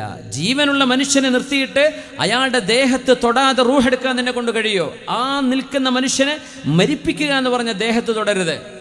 ആ ദേഹത്തിൽ നിന്ന് ദേഹിയെ പിടിച്ചെടുക്കാൻ ആർക്ക് കഴിയും? അള്ളാഹുവിനല്ലാതെ. ആർക്കെങ്കിലും കഴിയോ? അതുകൊണ്ടാണ് മരണവും ജീവിതവും അള്ളാഹുവിൻ്റെ കയ്യിലാണെന്ന് പറയുന്നത്. നിങ്ങൾക്ക് വെട്ടിക്കൊലപ്പെടുത്താം, അത് ബോഡി സ്ട്രക്ചർ ബ്രേക്ക് ചെയ്യാൻ. റൂഹ് നിലനിൽക്കാൻ അള്ളാഹു തആല ചില പ്രീ റിക്വിസിറ്റ്സ് അള്ളാഹുവിനുണ്ട്. ആ തീരുമാനത്തെ, ആ സംവിധാനത്തെ നമ്മൾ ബ്രേക്ക് ചെയ്തു, അപ്പോൾ റൂഹ് പുറത്തു പോകും. അത് കൊല്ലലാണ്. മരിപ്പിക്കലാണോ? മരിപ്പിക്കണമെങ്കിൽ ദേഹത്ത് തൊടാൻ പാടില്ല. കിടക്കണ മനുഷ്യൻ്റെ റൂഹ് നീ എടുക്ക്, അതിന് കഴിയോ? അത് അള്ളാഹുവിന് മാത്രമേ കഴിയൂ. യുഹ്യി വ യുമീത്. മരണവും ജീവിതവും നൽകുന്നത് അള്ളാഹുവാണ്. അതുകൊണ്ട് ഭാര്യ പ്രസവിച്ചപ്പോൾ രക്തസ്രാവമുണ്ടായി ഹോസ്പിറ്റലിൽ നിന്ന് മരിച്ചു എന്ന് വന്നേക്കാം, അത് അള്ളാഹുവിൻ്റെ ഖളാണ്. ഒരു ഡോക്ടർ അറിഞ്ഞുകൊണ്ടത് ചെയ്യുമോ? ആരെങ്കിലും അങ്ങനെ ഒരു പാപഭാരം ഒരു സിവിൽ കേസായി മാറിയേക്കാം, കുറ്റകരമായ ഒരു ക്രിമിനൽ കുറ്റമാണെന്ന് പറഞ്ഞേക്കാം, അനാസ്ഥയാണതിന് കാരണമെന്ന് വന്നേക്കാം. അതൊക്കെ അവിടെ കാരണങ്ങളാണ്, അതതിൻ്റെ വഴിക്ക് പോകട്ടെ. പക്ഷെ മരണം സംഭവിച്ചത് എങ്ങനെയാണ്? അള്ളാഹു നിശ്ചയിച്ചു, ഇന്ന കുഞ്ഞിൻ്റെ ജന്മം കൊടുക്കുമ്പോൾ ഈ പെണ്ണിന് ഇത്ര വയസ്സാകുമ്പോൾ ഇന്ന സ്ഥലത്ത് വെച്ച് അവിടെ റൂഹിനെ പിടിക്കണം. അതവിടെ നടന്നു. ഇത് വിശ്വസിക്കുന്ന മുമ്പിൽ പോയി പിന്നെ ഹോസ്പിറ്റലിൽ അടിച്ചു പൊളിക്കുമോ? അങ്ങനെ ചെയ്യാൻ പാടുണ്ടോ? ഖളാഉ ഖദർ എന്ന് പറഞ്ഞ സംഭവം ചെറുതല്ല. അത് വിശ്വസിക്കുമ്പോഴേ ഈമാൻ പൂർത്തിയാവുള്ളൂ. ഇസ്ലാം എന്നത് വെറും ഒരു മുസല്ലയിൽ നിസ്കരിക്കലും റമദാനിൽ നോമ്പെടുക്കലും ഒരു ഉംറയും ഇത്ര മാത്രമാണോ? ജീവിതത്തിൻ്റെ ആദ്യം മുതൽ അവസാനം വരെ അതിനിടക്ക് നടക്കുന്ന സർവ്വതിലും അള്ളാഹുവിന് ഇടപെടാനുണ്ട്, ദീനിന് ശരീഅത്തിന് ഇടപെടാനുണ്ട്. അതാണ് ഇസ്ലാം. ഇത് വെറുതെ ഒരു മതം എന്ന് പറഞ്ഞ് വിടണ്ട. അങ്ങനെ കുറേ മതങ്ങൾ ലോകത്തുണ്ട്. ഇസ്ലാമിൻ്റെത് ശരീഅത്താണ്. It's a life formula, it's a life program. അല്ലാഹു തആല അവൻ്റെ ഇഷ്ടപ്പെടുന്ന ഡിയാറുകളിൽ അല്ലാഹു നമ്മെ ചേർത്ത് തരട്ടെ. ആമീൻ. അതുകൊണ്ട് റബ്ബിനെ സംബന്ധിച്ചുള്ള ചിന്തകൾ വളരണം. അല്ലാഹുവിനെ കുറിച്ചുള്ള ചിന്തകളിലൂടെയാണ് മുഅ്മിനീങ്ങൾ കടന്നു പോകുന്നത്. അങ്ങനെയാണ് അവരുടെ ജീവിതമാവേണ്ടത്. ഖുൽ ഇന്നമാ അഇദുകും ബിവാഹിദ. അല്ലാഹുവിൻ്റെ റസൂലേ, അല്ലാഹുവിനെ നിഷേധിക്കുന്ന, അങ്ങയെ നിഷേധിക്കുന്ന, ഖുർആനിനെ നിഷേധിക്കുന്ന ആളുകളോട് പറയണമേ, ഖുൽ, അവരതിൻ്റെ ഓഡിയൻസ്, ഇന്നമാ അഇദുകും ബിവാഹിദ, I ask you to do only one thing. ഒറ്റ കാര്യങ്ങൾ ചെയ്താൽ മതി. എന്താ ചെയ്യേണ്ടതെന്നറിയോ? അൻ തഖൂമൂ ലില്ലാഹി മത്നാ വഫുറാദാ ثم تتفكروا.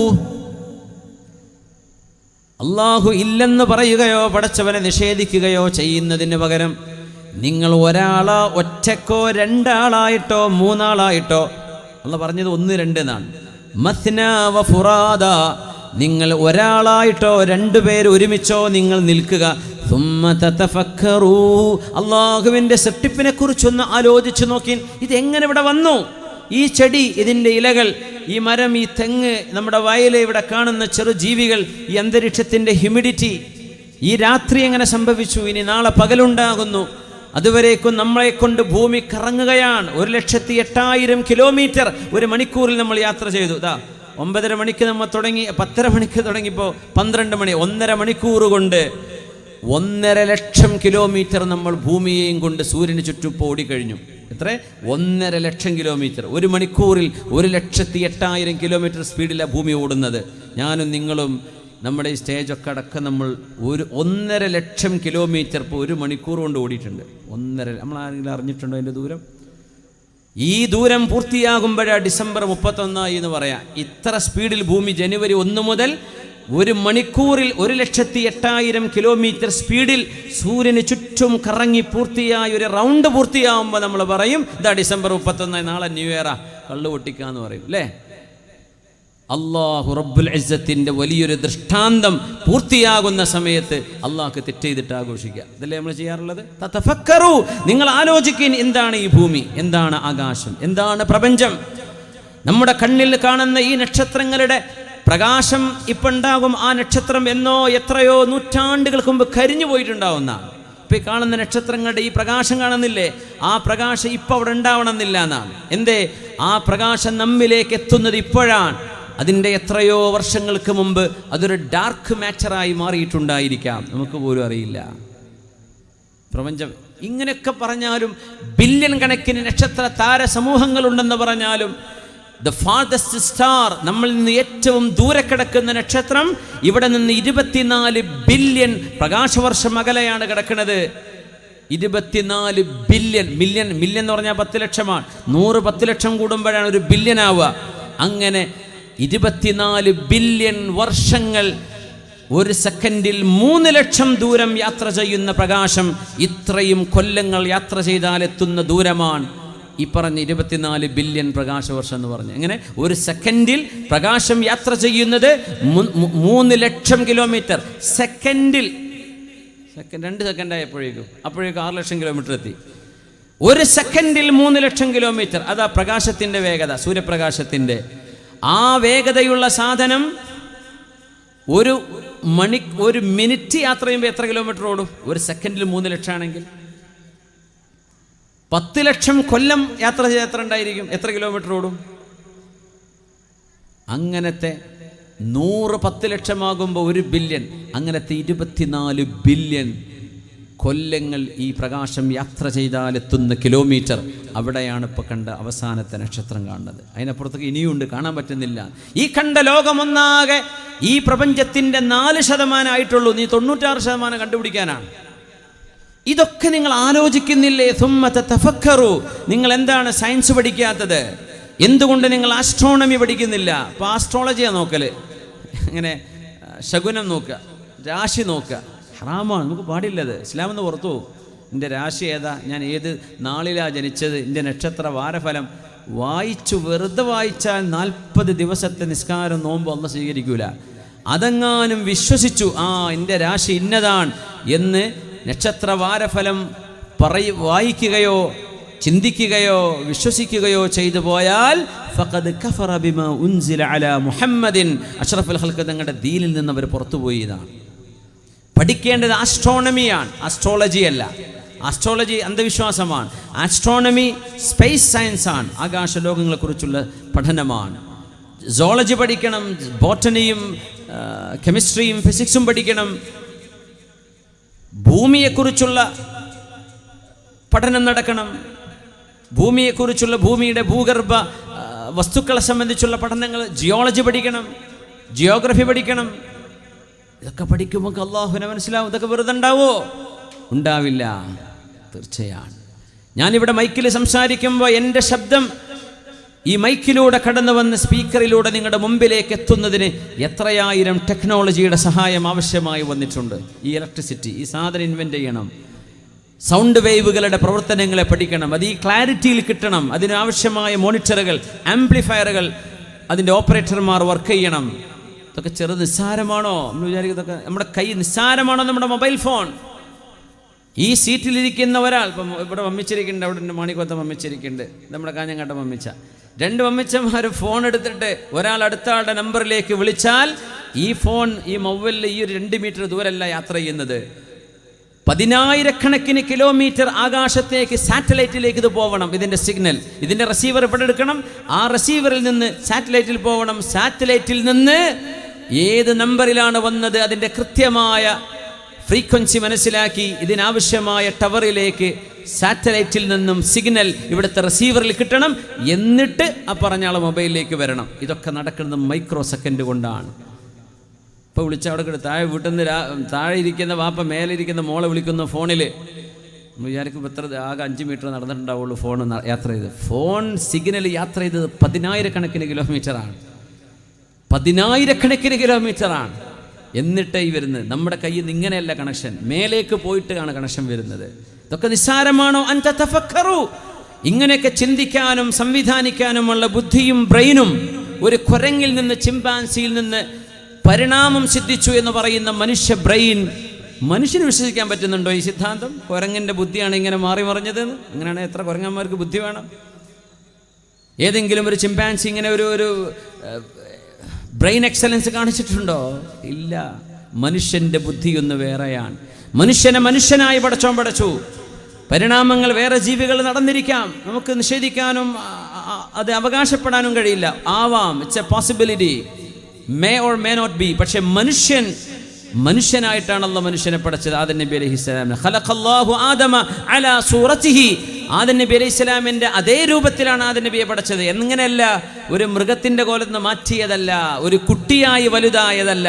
ആദം അലൈഹിസ്സലാമിൻ്റെ 60 മുഴമുള്ള നീളം, ഹൈറ്റും വെയ്റ്റും മഹാനവറുകൾക്ക് നൽകിയ ചിന്തിക്കാനും സംസാരിക്കാനും the ability to articulate, ഇതൊക്കെ ആദം നബി അലൈഹിസ്സലാമിനെ സൃഷ്ടിച്ചപ്പോഴേ അല്ലാഹു കൊടുത്തതാ.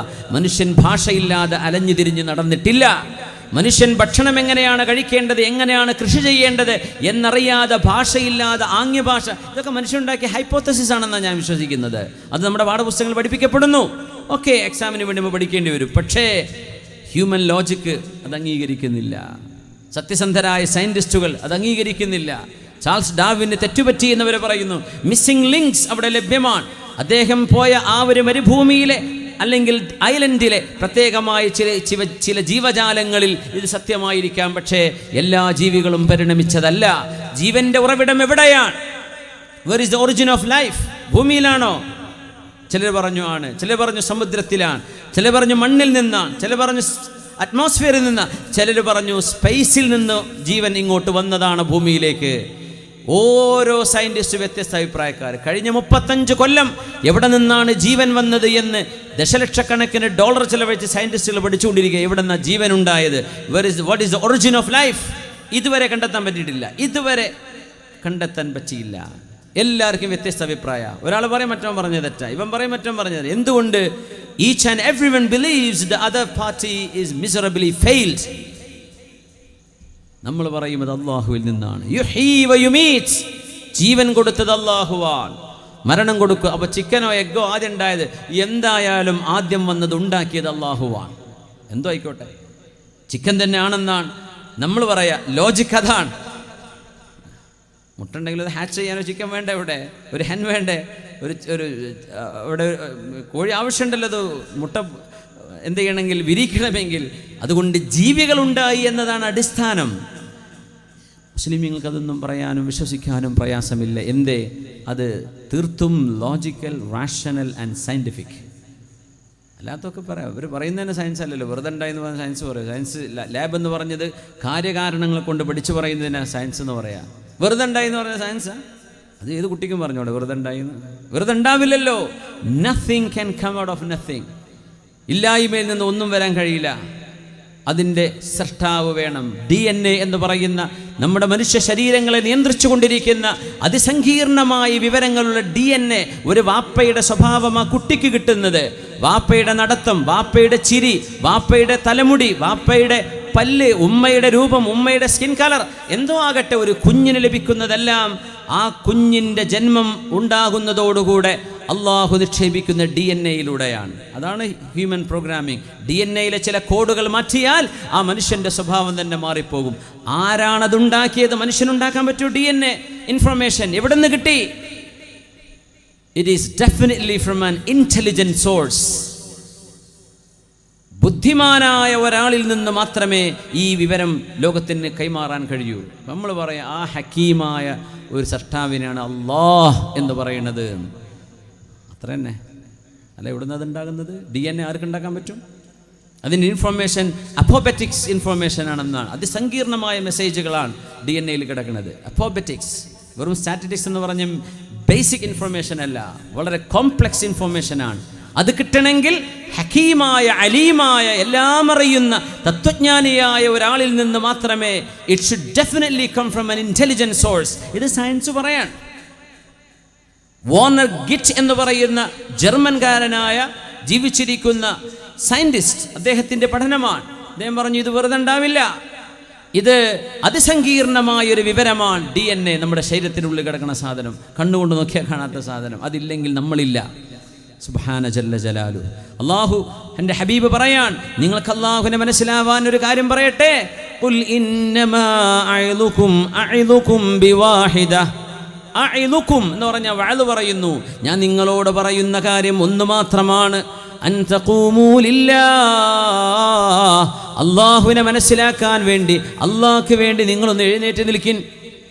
മസ്ന, രണ്ടാളുകളായിട്ടോ, വഫുറാദ, ഒറ്റക്കോ.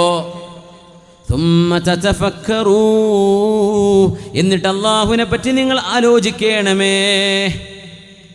പടച്ചവനെ പറ്റി ചിന്തിക്കുക, മനസ്സിലാവും. യാ അല്ലാഹ്, തഫക്കുറു സഅത്തിൻ ഖൈറും മിൻ ഖിയാമി ലൈല. ഒരു രാത്രി മുഴുവൻ നിന്ന് നിസ്കരിക്കുന്നതിനേക്കാളും കൂലിയാണ് 1 മണിക്കൂർ അള്ളാഹുവിനെ കുറിച്ച് ചിന്തിക്കുന്നത് എന്ന് ഇബ്നു അബ്ബാസ് റളിയല്ലാഹു അൻഹുമാ. 1 മണിക്കൂർ അള്ളാഹുവിനെ പറ്റി ചിന്തിച്ചത്. നമ്മൾ ഈ സദസ്സിൽ ഇരുന്നതിന് ശേഷം 1 മണിക്കൂർ കഴിഞ്ഞ് 2 മണിക്കൂർ ആവാനായി. 1 മണിക്കൂർ ചിന്തിച്ചാൽ തന്നെ ഈ രാത്രി മുഴുവൻ നിന്ന് നിസ്കരിച്ചതിൻ്റെ പ്രതിഫലമാണ്. ഫിക്റു സഅത്തിൻ ഖൈറും മിൻ ഇബാദത്തി 60 സന. 60 വർഷം ഇബാദത്ത് ചെയ്യുന്നതിനേക്കാളും വലിയ പ്രതിഫലം 1 മണിക്കൂർ നേരം ഗവേഷണം ചെയ്യുന്ന, പഠനം ചെയ്യുന്ന, അള്ളാഹുവിനെ സംബന്ധിച്ച് ചിന്തിക്കുന്ന 1 മണിക്കൂർ നേരത്തെ ഇബാദത്ത്. ആ ചിന്ത ഒരു ഇബാദത്താണ്. ആ ചിന്തക്ക് അള്ളാഹു 60 വർഷത്തെ ഇബാദത്തിൻ്റെ കൂലി നൽകുന്നു. ഫഫീ കുല്ലി ശൈഇൻ ലഹു ആയത്തുൻ തദുല്ലു അലാ അന്നഹു വാഹിദു ഫമാ തുബ്സിറുൽ ഐനു മിൻ കായിനിൻ ولو كان أدون من ذرة تلاقيه إلا دليلا على إله عظيم له قدرته.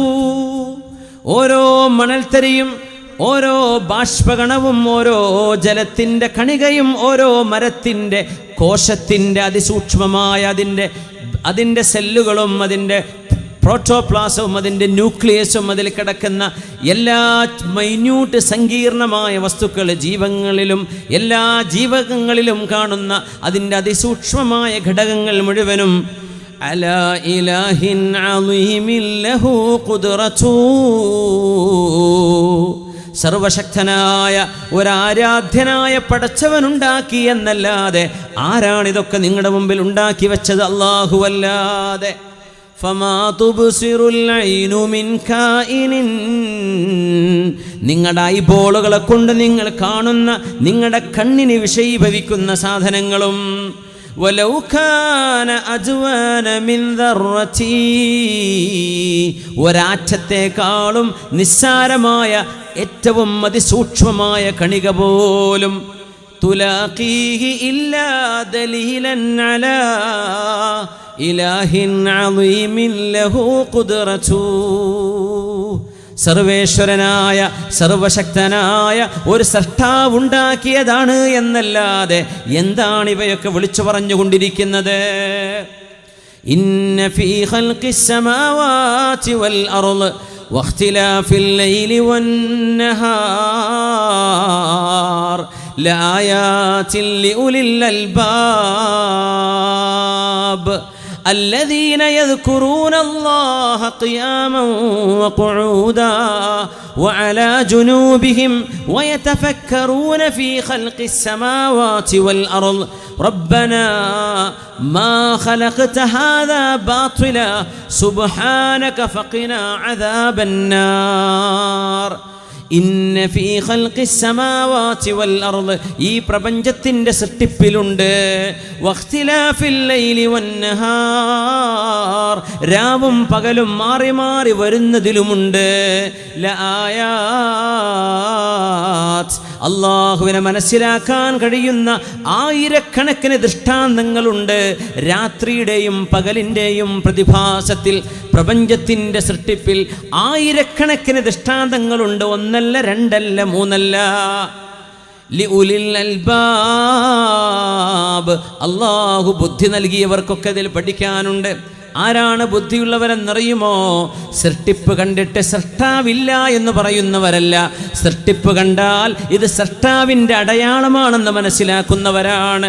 കറുത്ത ഒരു പുക കണ്ടാൽ താഴെ തീയുണ്ട് എന്ന് മനസ്സിലാക്കാൻ പ്രയാസമില്ലാത്ത പോലെ ആ തീ എൻ്റെ കണ്ണുകൊണ്ട് കണ്ടാലേ ഞാൻ വിശ്വസിക്കൂ എന്ന് പറയുന്നതല്ലേ മൗഢ്യത്വം. പുക കാണുന്നുണ്ട്, പുകയുരുന്നുണ്ട്, ഫയർഫോഴ്സ് ചീറിപ്പാഞ്ഞ് വരുന്നുണ്ട്. ഇയാൾ പറയാം അവിടെ തീയൊന്നുമില്ല. എന്തേ? ഞാൻ പുക കാണുന്നുള്ളൂ, തീ ഞാൻ കണ്ടില്ല. എടോ, നീ അടുത്തു പോയി നോക്ക്, നീ കണ്ണിന് കാണാൻ പറ്റാത്തത് കൊണ്ടല്ലേ. തീയില്ലെങ്കിൽ എങ്ങനെയാണ് പുകയുരുന്നത്? തീ അവിടെ ഉണ്ടെന്നതിൻ്റെ അടയാളമാണ് പുക. എന്ന പോലെ സൃഷ്ടാവ് ഉണ്ട് എന്നതിൻ്റെ അടയാളമാണ് ഈ സൃഷ്ടികളൊക്കെ. ഇതൊക്കെ പിന്നെ എങ്ങനെ വന്നു? ഞാനും നിങ്ങളും, നമ്മുടെ മുൻഗാമികളും, ഇവിടെയുള്ള പക്ഷികളും പറവകളും സസ്യങ്ങളും ആകാശലോകങ്ങളിലെ താരഗോള സമൂഹങ്ങളൊക്കെ എവിടെ നിന്ന് വന്നു?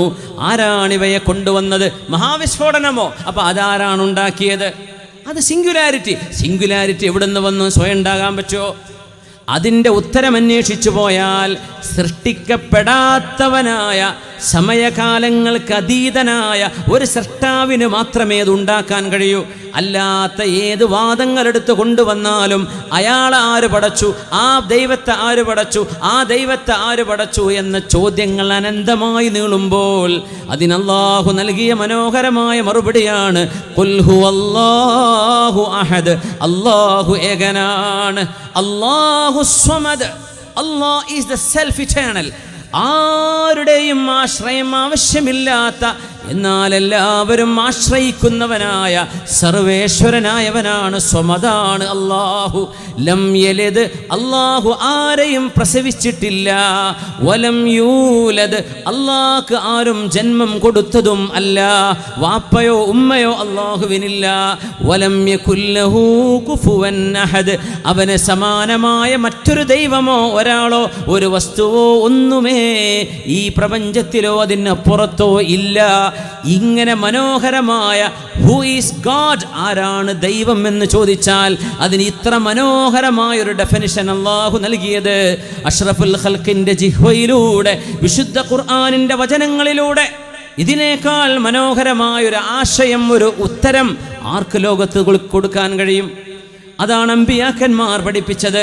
ഖുൽ ഹുവല്ലാഹു അഹദ് അല്ലാഹുസ് സമദ്. ഇത് അല്ലാഹുവിൻ്റെ ഏകത്വവും അവൻ്റെ അസ്തിത്വവും വിളിച്ചു പറയുന്ന ആശയമായതിൻ്റെ പേരിലാണ് ഖുർആനിൻ്റെ 1/3 സ്ഥാനമാണ് ഒരു ഖുൽ ഹുവല്ലാഹു അഹദ്. ഒരു മജ്ലിസിൽ 3 ഖുൽ ഹുവല്ലാഹു ഓതുമ്പോൾ ഖുർആൻ മുഴുവൻ ഓതിയ മഹത്വമുണ്ട്.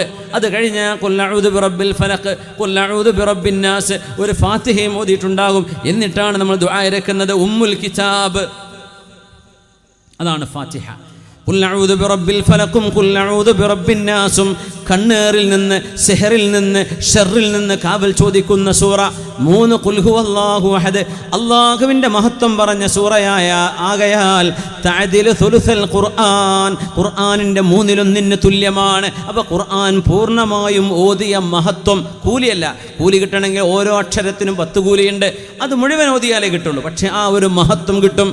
അങ്ങനത്തെ സൂറയാണ് ഖുൽ ഹുവല്ലാഹു അഹദ്. എന്തുകൊണ്ടെന്നറിയുമോ?